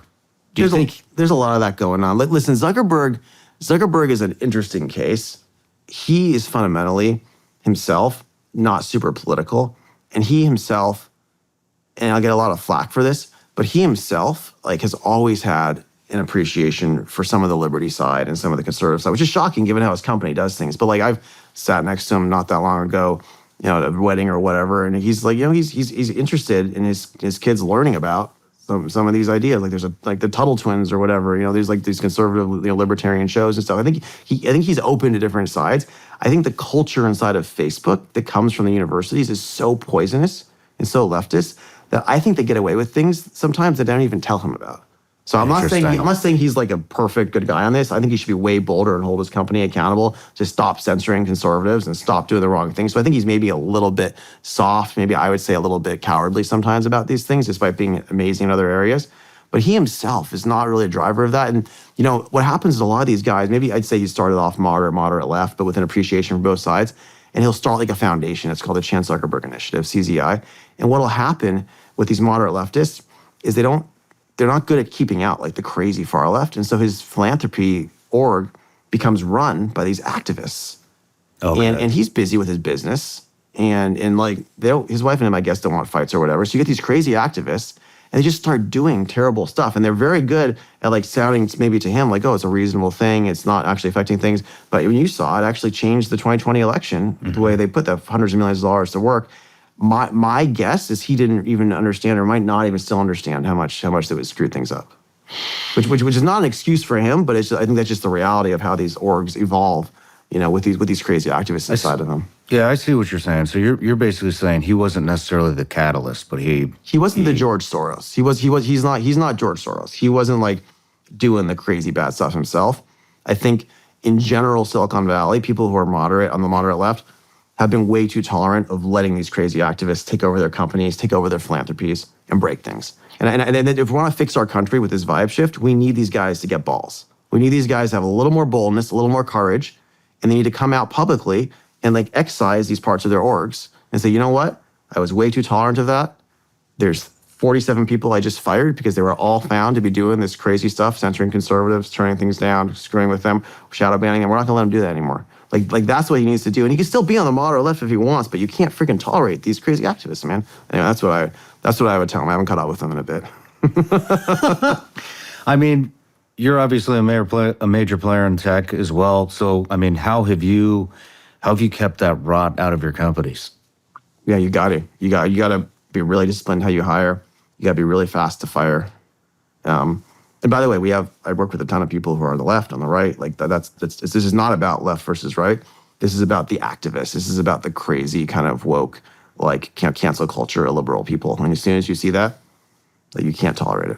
Do you build culture under your companies? You have to. You have to have CEOs who, you set the tone by how hard the top's working. You set the tone by the values and principles we talk about. One of the values of AVC is patriotism. You have to explicitly have these values and say this is what we stand for. This is who we are. We're principled optimists. We're patriots. We're going to fight for the truth. And you want to live in a world. I think the vibe shift that we've been talking about is like a lot of people are comfortable living with lives safely, and I think it's important that a lot of people come over to live with the truth, even if it's dangerous. That's a great way to put it. Back to the future of warfare. I mean, what are some things that other countries are getting involved in that concern you? Well, I mean, I think the fact that we let China and Russia become such close allies is ridiculous. I think that was a huge strategic mistake. And I think they're not necessarily natural allies. I think that was something where we drove into each other. So that concerns me. I think the biggest concern right now is Turkey. And on top of that, Turkey. Yeah, so Russia and China obviously the biggest concern, Iran obviously, but Turkey is like the biggest kind of wild card going out right now. So Turkey, Ataturk created Turkey as the first really successful secular Muslim country in the modern world. And it was a really big deal. And there's a lot of problems historically with Islamists, today with Islamists. So he built all these institutions into Turkey to stop the Islamists from taking over because he knew that would always be a threat. And one of the most important institutions was the army to make sure that Islamists did not run it and that his job was to fight and stop Islamists if they were going to take over society. And Erdogan knew this. Erdogan, a lot of us thought, when I was a kid, but I thought he was a moderate when he came in 20 years ago. That's how he ran. But he's secretly like very strongly on the Islamist side. And so in order to make the Islamists win again in Turkey, you had to take out these organizations in society that had been built to stop Islamists. And so when he did the coup 8 years ago, a lot of us believe, and a lot of intelligence agencies believe, it was purposely tripped off as a coup in order to get all these people to come up and see who's going to be anti-Islamist and then wipe them out. And so what happened in society is he ended up like killing and torturing tens of thousands of people 8 years ago when this happened. Anyone who was going to be against Islamists, anyone who was kind of built in to stop that. And so those people were all eliminated. The people in the army who were against Islamists were all eliminated. And so for the first time, all of Ataturk's protections are gone. So now you have this like very Islamist leader who's very pro-Islamist, and he just like with his forces conquered Syria because of what's going on in the Middle East for Islamists. He also now is wiping out by reportedly huge numbers of Kurds. Like you can go look online. I think a lot more Kurds have died in the last month than people in Gaza have died this entire last year. And you're not hearing protests about it because there's no Jews involved. But it's like it's crazy. They're just killing off the Kurds. And by the way, a lot of the Kurds were close allies with a lot of my friends in the special forces who had to deal with stuff over there. They were our friends. Yeah. And they don't have a country, which I think they should. A lot of their territories inside Turkey, a lot of inside of Iraq, a lot of inside of Syria. And they're the Islamist enemy. The Islamists don't want these guys to have their own country. And so he's wiping a bunch of them out. And I'm very scared what Turkey does next. Turkey has nuclear weapons that, because it's in NATO. It's a wild card. Like, are they going to go after and help the Islamists like take out the Jordanian king? I don't know. But there's like lots of really scary things. So I think Iran's on the run. We need to finish off the whole story with Iran. But now there's this other Islamist threat there that's a wild card that we're going to be dealing with and figuring out. It's pretty scary to me. Shit. That wasn't even on my radar. What about technology? Are you worried about, is China developing anything that you're aware of that we should be concerned about? Or does Russia have any technology that they overplayed their hand? Maybe. China has a bunch of advanced new technology in all sorts of areas, whether it's hypersonics, whether it's massive numbers of submarines, whether it's all sorts of new projects they're working on that I'm sure I don't even know about. All sorts of things. They're trying to copy SpaceX. Thank God we have SpaceX and they don't, but they're trying to copy it. I don't know if you see the videos that blows up when they try, but they're going to get there eventually, probably. Because Elon's really smart, but we have a really great program, but eventually they catch up and they do things in space, which scares me. What am I scared by? I'm scared by the space stuff, to tell you the truth. I really hope. It's very funny. Everyone's like, don't weaponize space, don't weaponize space. And I agree. I don't want there to be wars in space. It would screw up a lot of stuff for the world. At the same time, if someone else weaponizes space and we don't, we're kind of screwed. I have no insight into what's going on in space. So I don't have any clearances around this, and so I might piss people off talking about it, but I'm not cleared, so I'm just going to go ahead and tell you a few things. But like the number one thing I'd say, there's a natural network effect in space where it's very cheap. Like for the cost of one aircraft carrier, you can put up probably 150,000 things up there that you can accurately drop on people within 1 meter. And they're much, much cheaper than missiles. And so you basically, and if someone does that and no one else does it, then like the person who has that first, you can never launch a rocket again because it's very easy to see if a rocket's being launched and you can just take it out. So there's a network effect that really scares me that if there was going to be a war, whoever conquers and whoever has stuff up there first that's really good could probably stop the other guy from getting stuff up there.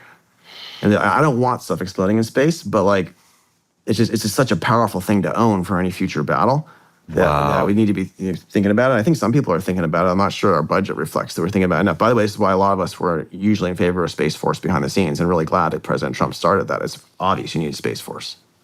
Because it's like, we're talking about how warfare changes, like the space thing is a scary angle. Wow. Is there anything else that you're aware of going on? That's fascinating in itself. That's a big one. The other thing in general is that I guess I'm most afraid of is that China has about 200 times our shipbuilding capacity, if you want to say. And I think you probably talked about this before.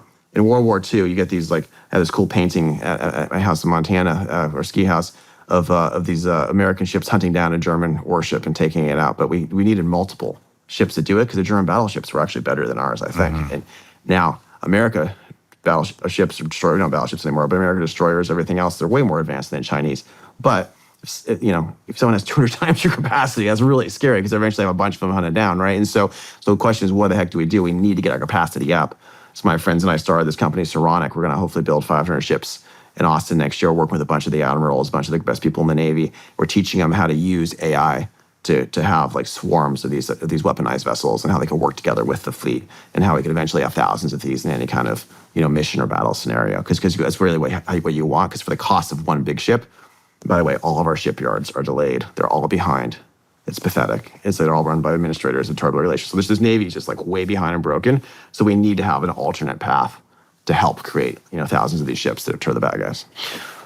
That space thing blows my mind. If that happens, we're not up there already, and with that 1 meter thing. I mean, when you had mentioned, you could stop anything else from coming up there. I mean, that right there that's global domination. Yeah, but we really don't want there to be war in space because it may be the case that you start just blowing up certain things. They figure out how to get missiles or whatever and to blow up certain things, and then you have lots of junk up there, and then it's just a giant mess. And I think Starlink's really good for the world. I don't hopefully no one destroys all this shit. Wow, that's fascinating. Let's go into Saronic. That's what we were just talking about. Exactly. It's like, so the reason this is so important, man, is that like there's no interfaces right now for controlling one-to-many that actually work, right? So do you ever play StarCraft or Warcraft when you were a kid, right? Oh yeah. And so there needs to be like modern AI-enabled versions of this. One of my friends is a really impressive video game guy who built Riot Games with League of Legends and stuff. There's tons of really great American talent around there. And so part of what we need to be doing is iterating on and practicing on like what interfaces work for these things. Because right now, if you have like a drone, there's like 5 guys like flying one drone in the Middle East, which is fine for that project. It's not going to work for a battle with thousands of these ships. If you have a hellscape, it needs to be some AI. I still want people in charge, but the AI needs to be augmenting them, right, and helping them. Just the same way your troops were in your Warcraft game. And you are involved in so many things. How about Anduril? Did I pronounce that correctly? Yeah, so Anduril is the one that Palmer Luckey, who got kicked out of Facebook, and my 3-pounder, my 3-pounder colleagues started. And it's doing the Roadrunner we talked about. Oh. It's doing a bunch of other great stuff. It's a really important company. What do you think about Neuralink? I think it's cool. I think, you know what actually is really neat? There's a bunch of the talent for Neuralink's moved to Austin, where we are. Because, a lot of this tech talent, and people have shifted out of California. And so a lot of the head people are there. And, they're making amazing progress. There's probably all sorts of things you can do with Neuralink eventually with people who are paralyzed, fix that with back pain, it's a little bit scary if you really get a high bandwidth into your brain, maybe see what's going on. I don't know. I'm not sure I want to know everything about that, I mean, does that worry you at all? Well, I would say I trust Elon and the people working on it, but in general, having companies have access directly into the brains of huge numbers of people, if it spreads to be a thing that lots of people are touching, that is a little bit of a scary kind of concept. If you can kind of, overall, it's like really positive, right? Overall, for the near term, 100%. Like, and there's guys, I couldn't even imagine. I'm claustrophobic. I don't know about you. I don't like being stuck in a small space. Imagine if you're paralyzed and all you do is blink your eyes. Yeah. And there's guys who are literally getting this thing, and suddenly they're able to effectively communicate, play games, do all these things that otherwise they were trapped in their head. I mean, it's like God's gift for a huge number of people. So it's like, is it a good thing? 100% it's a good thing. But sure, if we're going to speculate 30 years from now where society can go if we're all plugged into our brains, we got to make sure that crazy things don't happen, obviously. Yeah, I read something a couple of weeks ago saying that it's helping blind people potentially see. 100%. There's all sorts of these amazing things you could do with this. So I think for people who have issues who are injured, and it may even be like Elon said at some point for really bad back pain or something, you could just adjust it and stuff. So there's lots of really, really, I think we're going towards a golden age. It's really positive. I think whenever there's these positive things, there's always some negative possibilities. And it doesn't mean we should stop doing the positive things, but we should just keep those in mind and do our best to make sure we avoid them. Yeah, yeah. Well, let's move into fighting for Western civilization and your efforts to combat basically wokeness. Yeah. When did you start doing that? Even at the Stanford Review, there's a version of that was going on there. It wasn't called wokeness back then. It was political correctness run amok, run out of control. And and it wasn't as extreme back then. There were bad things, there were dumb things, but it was always like there's just generally, you can kind of assume there's going to be common sense in charge, and things weren't that broken. And I noticed things really started to get crazy, maybe 2014, 2015. It's like something in society snapped, and all of a sudden you just had all these irrational activists, and it wasn't about truth or what was right anymore. And it was just like everyone had to virtue signal and go along. And if you're not virtue signaling and going along, you're a bad person for saying anything else. I remember it started getting crazier and crazier. There were these Black Lives Matter groups which were clearly like they'd be on TV saying, we're Marxist trained, we're Marxists. And then my friends who are not Marxists would be like giving them money. And like, guys, these are Marxists. Like they believe in like creating division. That's like part of what you study as a Marxist is how to divide society and how to break things. They hate you as someone who's building things and creating things. They want to take it and give it to everyone else. And they're like, yeah, Joe, but this is like the thing to do right now. We want to be helpful. And I was just like, I've always argued, it's drove me crazy. Like, why are you giving these people money? This is insane. And I had like, That was literally their answer. This is the thing to do right now. This is the thing to do right now to promote racial justice. And we're just trying to like be like good citizens to show that we care about black people. And it was, yeah, it's just, and by the way, like, What the fuck is that? I mean, if you want to steel man something, like there have been things in our country from like 80 years ago, 60 years ago that were particularly egregious that should piss everyone off, right? Like if you look at like, I mean, all these like you know, in World War, just an example, in World War II, like they didn't Secretary Knox didn't want any black people fighting in the Navy, and was kind of a dick about it. And there were even some of these heroes, like I don't know if you know, like Dory Miller in like 1941 in Pearl Harbor, ships gets attacked. He goes and he saves a bunch of these people carrying him out. Then he's never not even trained. He runs up to the anti-aircraft gun and he shoots down 4 of the Japanese arrows, and just like a total badass. And they still treated him like shit because he was an African American at a time when people were being treated like shit. So I think there's like this generation that's like traumatized correctly from like how horrible we were.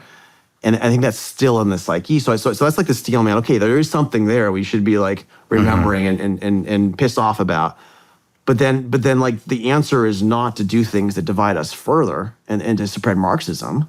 And so it was a very weird, it was very cowardly because everyone kind of knew, yeah, this is kind of wrong. Doesn't really make fully sense, but I don't want to think about it. I just want to go along because I don't want to have trouble in my life. And so it's just swept through our country. And when I think of Black Lives Matter, I think of burning towns down. Yeah, it's just like this streets. anger. It's just anger expressed aggressively and righteously, and it was people fanning the flames of that anger and that divisiveness. And you know, it's really sad because I feel like in the 1990s we'd got to like a really good place in our society where like, you know, it'd become like much less racist. Everyone of all backgrounds was much more optimistic on how we're going to work and live together.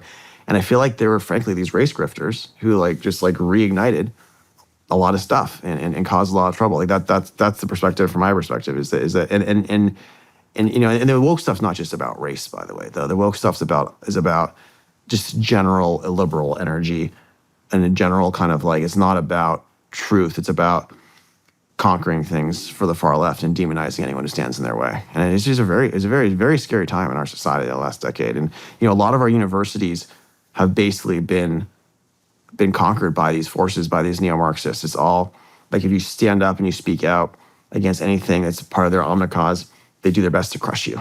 And if you're a professor in a history department, in a sociology department, in an anthropology department, like you do not allow any professor to join who doesn't agree with your kind of woke view of the omnicause and your neo-Marxist view. And so for quite a long time now, we've not been graduating professors who even understand, you know, the history from the other perspective.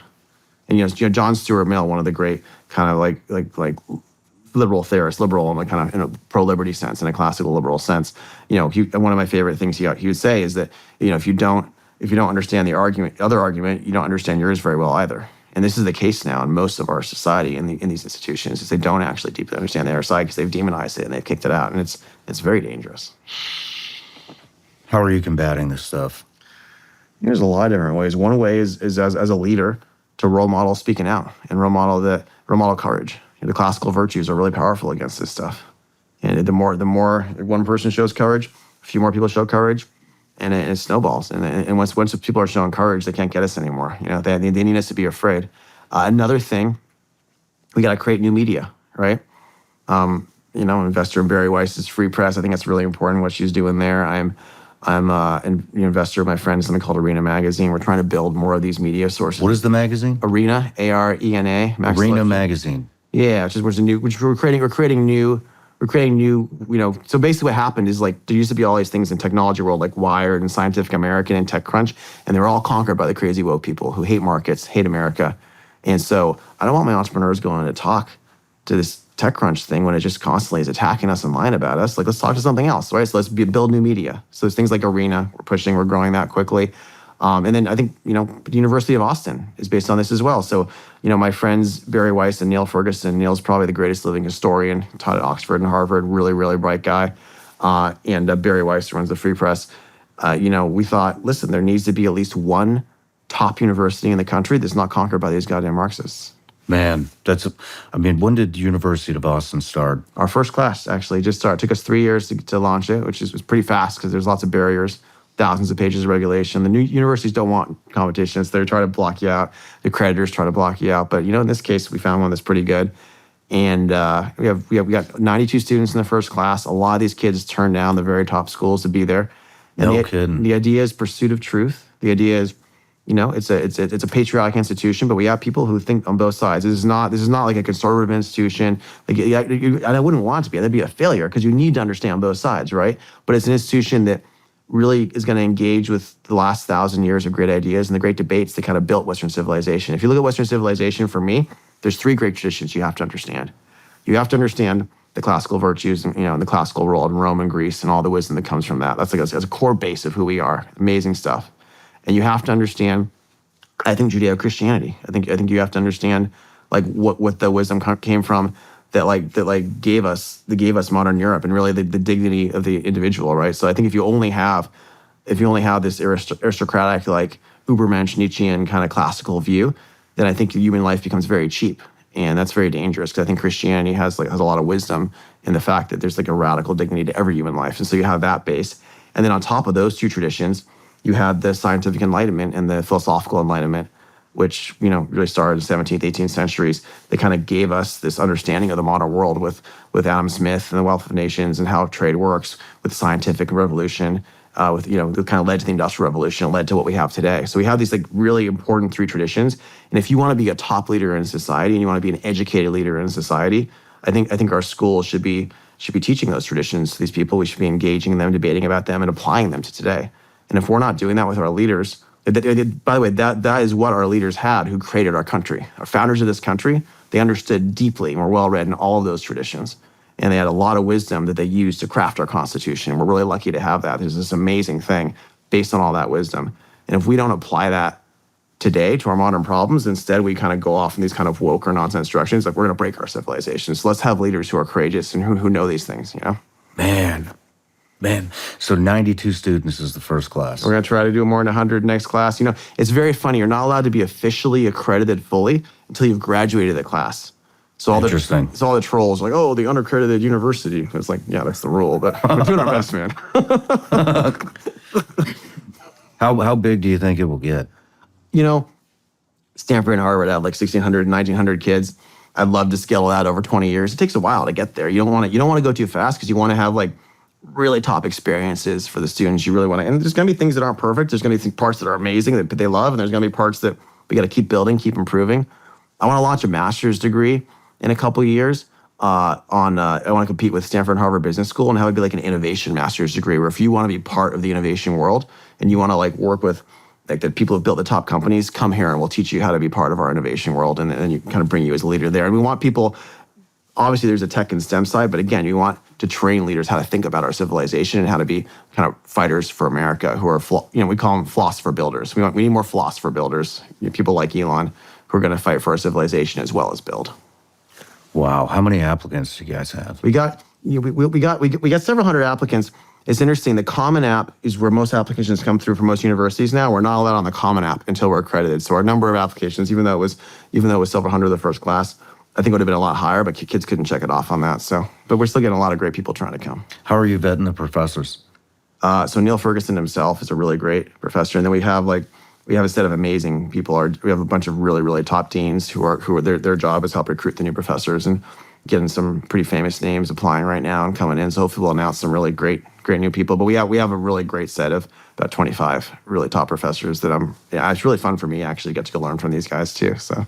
It's a good set of people. Are you spending a lot of time there? Yeah, I'm the chairman of the board and trying to design this new master's degree, trying to make sure we create opportunities for the students, and giving scholarships for really top students to come. Right now, all the students are on scholarship, but we get extra. I even give extra scholarships for really, really top students to turn down, very best places and come. And just trying to make sure it's a great experience for them. Wow. Any scholarship? What's that? Any scholarships? Yeah. So basically everyone there gets to get their tuition covered right now, which is great. So we're giving scholarships beyond that too for great people. I mean, it seems like you guys are getting a lot of interest in there. I saw it was on 60 Minutes. Is anybody what is the media saying? It sounds like there's a lot of trolls. 60 Minutes. A lot of 60 Minutes was surprisingly positive. I really appreciated that they came and they looked at it and they I think they gave it a fair treatment, which was great. Listen, when we launched, everyone attacked and mocked us. These other universities, they don't want competition. They don't want something else there. But we're getting a lot of positive news from a lot of people. I think we have several thousand donors now. I think we have dozens of donors who've given over $1 million each. So a lot of good supporters have come out of the woodwork, and a bunch more are really helping us. It's a movement whose time has come. Like, we need, in America, is what you do. If things are broken, if things aren't doing what they can, you get together, you build something new, and it teaches everyone else. And so right now you have dozens of other universities that are referring to us on their boards, that are saying, why don't we do this? Why don't we do that? Why don't we take these ideas? Which is great. That's the whole point, is let's bring everything back in the same direction, Man, I love it. Let's move into the Cicero Institute. Yeah. What is it? Cicero Institute is our policy group. So basically what we do is we work in states, not in DC for the most part. It turns out there's 50 states in our country, and our founders intended stuff to happen at the states. Like, this is called the United States. This is an alliance of states. So that's supposed to be where most of government actually happens the most in our country. Like, obviously we have federal, state, and local, but states are supposed to be. Now, federal has gotten too big, so it does too much right now. But states still have a lot of power, and they're really important. And we've seen, obviously, people moving between states a lot, because some states are doing the right things, some states are doing the wrong things. And so there's a lot of different ideas for how to make things work better. You can test and prove out at the state level. And what we tend to do is we like to fix broken systems. We like to fix things that government's usually by mistake broken or special interest is broken. So for example, I'll give you one I like, is vocational education. Vocational education was a lot more prominent in the US in the 60s and 70s. And a lot of people said, nah, let's send them to college instead. It's racist not to have everyone go to college. It's bad not to have all poor people go to college. And it turns out a lot of people went to college. They get these studies degrees that, they don't come out with any real skills or any real jobs. I don't think everyone should be going to college necessarily. I think they should be doing what they should to get a great job. And a lot of people agree with me. So we fund these vocational education schools. They're starting to come back up. The problem is, what if it's a badly run vocational education school? What do? How do you decide to fix it? So for example, in Texas, there's 27 high-end technical vocational schools teaching you to be like a high-end manufacturing job, like really good jobs coming out of these if you do it right. But they weren't working that. They weren't working nearly as well as they could. And so what we did in Texas is Texas said, we're going to fund these schools based on the average salary coming out. So we're going to tell each of these schools, you better figure out how to get your students succeeding. And if you do, you're going to get more money. If you don't, you're going to get less money. And you know what happened is the school started saying, okay, what skills do we have to teach? What businesses do we partner with? How do we figure this out? Wow. Salaries doubled coming out of these schools. No kidding. And so that's an example of where you could take a law. So we draft the law, we kind of go to the legislature, find the sponsors, go to the governor's administration, convince them it's right, help write op-eds along with the people in the legislature, and we have to hire lawyers to draft the appropriate law for that state. You get all the stakeholders involved. You say, here's who's not going to like it. These special interests aren't going to like it, but here's why they're wrong. You kind of prepare them ahead of time. We have this 20-step process, and you partner with all these people in the state, and you get the law passed, and then it fixes the problem. How fast is this spreading? So it takes usually it's 2 or 3 years to get a law done, and we've been doing it for 8 years, and we got dozens of laws passed in 17 states last year. We have teams in 20 states now, and what you'll do is you'll hire someone who used to be the lieutenant governor or the speaker of the house or whatever, and they're a lobbyist, but it's the coolest type of lobbyist relationship because lobbyists are usually sick of having to help businesses try to ask for things for themselves, and these guys charge us way less than anyone else because they get to work on something they agree with. And so you'll hire these guys like, yeah, this is really cool. I get to work on this with you. And they'll work, because every state's different. Every state has different, ways behind the scenes of getting things done. And so you just have to do it and push it through. But rather than play the lobbying game for the bad guys, it's playing it for the good guys, which is a lot of fun. Are you guys in Tennessee? We do. We do have teams in Tennessee. Governor Bill Lee has been a great guy to work with. And He has been. He has been. He's a strong governor. A lot of pro-freedom things here. There's I think a bunch of stuff we're working on for next time. I apologize. I should have checked the notes for exactly what we're doing here. It's all good. Yeah. All good. I just love that you guys are operating in here. You got a strong set of leaders here. I think that all three houses, the Congress, both sides of Congress and the governor are red, and so there's a lot of bold things I think we can get done here. Amazing. What other states are you guys in? Do you know? We do a lot in Florida. We do a lot in Texas, of course, where I am now. Missouri. Done a lot of stuff in Georgia. There's all sorts of places. We're all over the country. Arizona was a big place for us. It's harder now with the current governor, but even sometimes with moderate Democrats, we get along. I'll tell you what happens. Most of the time when our laws pass, we get people from both parties voting for them, and the moderate Democrats love a lot of our stuff too, because it's like we're helping fix things with incentives, right, and accountability. The far left hates us because the far left's tied to those government unions I was talking about. They don't want anything to be held accountable. They don't want spend to be tied to metrics because then they can't capture the spend for their corrupt groups. And so the far left tends to be like really against us, and so therefore when you have a left administration, usually you can't get through the far left, but we're still getting a lot done in purple and in red states. What about homelessness? That's a big one for us. So we've passed a bunch of laws in a bunch of areas there. So I come from San Francisco, remember, originally, in the nearby area. And San Francisco is just totally screwed because of homelessness. And what happens is you get these special interests, the NGOs, and these guys lobby for money. And then even 20 years ago, people were like, wait, we're giving you all this money. How about we like tie the money to results or to outcomes or to goals together? And they're like, no, you can't do that. And they screamed and yelled, and they're so powerful because once they have all this money, they become the biggest donors. And so all the politicians don't want to piss them off, so they don't hold them accountable. And when you look at it, these NGOs, they started giving free houses to a lot of their friends, the people in their groups, because there's houses are given out, of course. You started like actually having an incentive to bring more homeless there with like super generous stuff. You started giving like free drugs to all these people because that's what the homeless people want. It makes them come. It's just a total mess. I'll tell you the worst. I think the worst part of it is the vulnerability index for homes. Have you heard of this before? No. So if you talk to the people on the very far left, they're not really big on incentives. And some of them are well-meaning, of course. And so they say, well, we want to give homes to people who need homes. It sounds like a nice thing. But, of course, there's an infinite line in America for homes. So everyone wants a free home. It's okay. We have to prioritize people who are more vulnerable. So how do you prioritize them? This is something that came from both HUD and a bunch of these blue cities. So he said, you get more points towards a free home if you're on drugs. You get more points if you're on drugs. You get more points if you're not in a recovery program because you really need it more if you're not in a recovery program. You get more points if you commit a crime. You get more points if it's a violent crime. More points if your kids are truant. So basically there's all these points you get for bad things. And they say, well, these people deserve a home because they're going through all these bad things. I'm like, no. If you give them points for bad things, you're creating an incentive. So you look at our cities and say, why are they so effed up? Is you literally have insane amounts of money being given out based on points for bad things. And so we like followed a homeless guy around and a bunch of homeless people around Austin, try to be helpful. And we map it out. And like one of them goes in. The first time he goes in, he says, I'm trying to look for job training. What do I do to get out of my situation? And this like young blue-haired progressive woman says, no, sir, you deserve a home. And I'm not sure we're going to have enough from right away because Republicans aren't funding us enough, but you deserve a home. Sign this. Here's how you get your tent. He's like, I was going to stay with my cousin. And she said, don't tell me that. It's better if you have a tent. You're going to get home sooner. So he gives him the tent to go set it up in the city. And he comes back 2 months later, and he doesn't quite qualify for a home. And he says, but I heard that if I was on drugs, I'd be more likely to have a home by now. And she said, yeah, that's technically true, but we don't like to think of it that way. Can you believe that? This is enraging. This pisses, yeah, exactly. Why do you think I get so involved in policy? It pisses me off. It's crazy. Wow. It's breaking our country. And so we passed a bunch of laws in Georgia and Florida and a couple other places, where we're actually like just completely fixing the incentives, completely getting rid of this nonsense. The red states still need to hold these NGOs accountable. There's these really sketchy NGOs, and probably shouldn't be illegal to run one of them in the red state, but at the very least, if you get any money from government, you should have to be way more transparent on your outcomes, way more transparent on everything you're doing. Because a lot of these things are just actually lobbying groups for the extremes.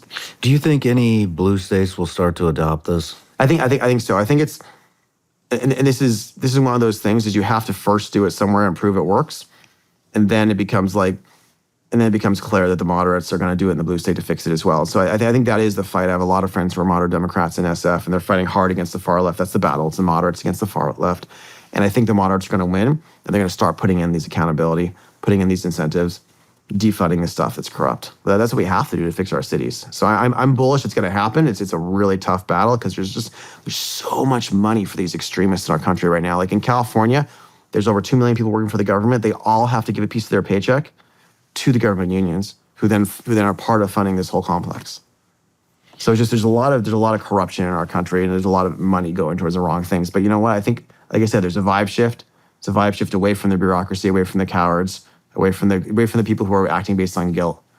And it's going towards greatness, going towards courage, going towards kind of like a positive ambition. So I think we're going the right way. That's amazing. That's amazing to hear.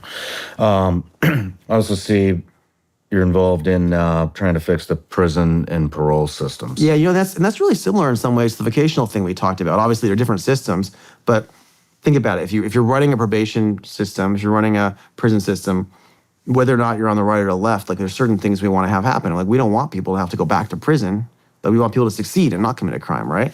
And we don't want, if someone's going to come out of prison, you want them to have a job, right? You want them to be employed. So what do? You want to create incentives in the system for the people running it to hit certain goals, to have more people come out and be employed. And it turns out there's lots of programs that work to make people more likely to be employed, and there's lots of programs that don't. And in fact, right now, most of our prisons, they're terrible cultures. The guards hate the prisoners hate the guards. It's run badly. There's exceptions to this, but most of them run really badly, and there's bad leadership. And I mean, you can't automatically create good leadership, but you can replace bad leadership. You can incentivize good leadership. None of our states do this pretty much right now. So it's just stuff like that we're trying to work with the governors and work with the legislators, and like, let's just make these systems work better for society, Am I missing anything with this? What else are you working on? That's a lot. I don't know. That's fun, man. I mean, you're involved in so many things. You got 5 kids, you're married. I mean, how do you manage all of the tech companies, everything, the University of Austin, everything that you're involved in? How do you? Well, you have to have really great people around you who are in charge of each of the organizations. Somehow Elon stays as CEO. I don't know. I think he's an alien. He's great. He's a genius. But like for me, I can't be in charge of all of these things at once, nor would I be as good at it if I was trying to do all of them. It doesn't make any sense. So you get someone who's better than you at it, and I work as usually a chairman with them or as a co-founder with them, and we partner together. And the more you can surround yourself with attracting more and more great people who come and want to work with you, who are inspired by stuff you're doing and want to be part of it, the more advantage you have. So it does kind of like be snowball the advantage. Like you just keep trying to find and get really great people. And we don't always get things right. Lots of our things screw up. There's lots of mistakes. You got to iterate. It's not like we're not infallible. We're making mistakes all the time, but you just got to do your best to push in the right direction. Do you want to talk about any of those mistakes? Anything big that you've learned from? Oh goodness, there's it everywhere. I mean, there's just a general thing for me. You asked like how I do it all at once. I think when I was younger, I thought I could be in charge of a lot of things at once. And if you're in charge of too much at once, then a lot of it starts to break at once, and then you're really screwed, right? So like my new role right now is I'm only responsible for the failure of one thing at a time. I'm going to take that advice. It's important because especially once you start to have your success, it's happened to all my friends who've been really successful, is that all of a sudden you try to do a lot at once because you're like, I can do that thing, I can do these 5 things. And it turns out, no, actually, now you're totally screwed. So you really want to have other people who are each responsible for whatever's going on. You want to have teams that are great, that are responsible. By the way, they have to own a piece of it too. This is why nonprofits are really hard for me, because I do a lot more for-profits, because in for-profit, the people there, they own a big piece of it. They're going to sleep thinking about it. They're waking up thinking about it. And that equity works really, really well. Just like you give people real upside and things, and then they own them. How do you recruit them? I'm curious because I'm trying to build my company out and I have no business sense. So we have a pretty big talent network. We spend a lot of time on this. We have teams not teams, but we have like fellows and people we nurture and take relationships with at about 20 different universities. We have people on our team. We spend a lot of time figuring out where is the top talent right now, making sure we're helpful to them, make sure we get to know them, be in the right circles. And but I'm still figuring it out. It's one of the reasons I'm happy to be on here. Maybe some smart person will hear about it and want to come work with us. Right on, man. Right on. Do you have anything particular, one of your ventures that you're the most excited about? I think obviously defense stuff's really exciting. I think some of the bio stuff for me is really important because it's cool because it's saving lives. It's like defense does save lives too, but there's almost nothing that feels more pure than when you build like a therapeutic company that's actually treating and saving lives, or where you invest in one of these things. So there's a bunch of that stuff that's really working well right now. Like for example, I'll just give you an example. You two. One example is this company, Orca Bio. It's amazing founders we backed relatively early on, and they're able to sort cells one by one using semiconductor technology. It came out of a Stanford lab. And it turns out this is really useful for cell therapies. And so cell therapies, there's been like $1 trillion invested in cell therapies. They're amazing. So what they are is it used to be that all the pharma guys were chemists and they would do things with molecules, and all the drugs were molecules. And then with Genentech and others in the 1980s, you had what's called biologics. And so instead of using a molecule to treat you, you'd use like a peptide or an antibody, something that came from a body, right, to treat you. And that was a really powerful way to cure a lot more things. And now, instead of just using that, you're using like a whole cell to treat someone. So like if this is a peptide, like the whole building is a cell, right? It's a much more complicated thing and just in the last 10 years, learned how to program them and use them. So all this is going on. But the simplest form of cell therapy has been around forever. For example, it's called a bone marrow transplant. So if someone has late-stage blood cancer, they're going to die pretty much for sure in 6 months. What you do is you can give them a bone marrow transplant, reboot the immune system. Good chance it cures the cancer. Now, unfortunately, it's like playing Russian roulette. You'll die 15, 20% of the time with a bone marrow transplant, right? Because it could be rejected, it could just kill you. So you only do it if someone's about to die anyway of cancer, and then maybe it saves them. Now, it turns out with this new cell therapy sorting thing, these guys are doing, they're able to make it so the rejection rate's almost nothing. And so as opposed to 15 to 20%, there's very, very few rejections. Even those were not fatal. And so and here's what's really cool about this. Not only is that going to save, thousands more lives per year of people who have these blood cancers, it turns out that when you reboot someone's immune system, it seems to cure autoimmune diseases. So autoimmune diseases are like Crohn's or multiple sclerosis, you may have heard of. We lost my aunt, unfortunately, to multiple sclerosis. We're starting a phase 1 now with the FDA where we think we may potentially have a cure for multiple sclerosis. So there's stuff like this happening right now with bio that's really exciting. Man, that's incredible. It's fun stuff, right? There's like the breakthroughs coming out of our top universities with the latest technology. It's just really inspiring. I feel like we're going towards a really positive direction for our society if we can keep things functional, Wow, man. Congratulations. You're doing just phenomenal things, not only for the country, but for the world. And well, I'm honored to be part of this stuff that all these other amazing people are doing too, that I get to invest in and get to back and try to help. Because we live in an awesome civilization. There's so many smart people doing so many great things here, and we should be more positive about that, I'm just honored to have you here, and I'm so thankful that we met. You're an amazing human being. Who are 3 people you'd like to see on this show? At some point you gotta get Elon on, of course. He's the king of the moment. Probably my other 2 most important mentors are Clara, Peter Thiel, and Alex Karp. I'd say those are the guys I learned the most from in my youth, and they're both extraordinary individuals. Alex is my co-founder of Palantir, as was Peter, and Peter obviously was co-founded PayPal and was kind of one of the intellectual leaders that I think. Even though Peter was not involved in this election, a lot of the things he created kind of led to this stuff happening. And he's someone I really admire. Well, maybe you can put a word in for us. I'll let him know. But Joe, it was an honor to have you here, and I hope to see you again. I really do. Thank you, Sean. But thank you.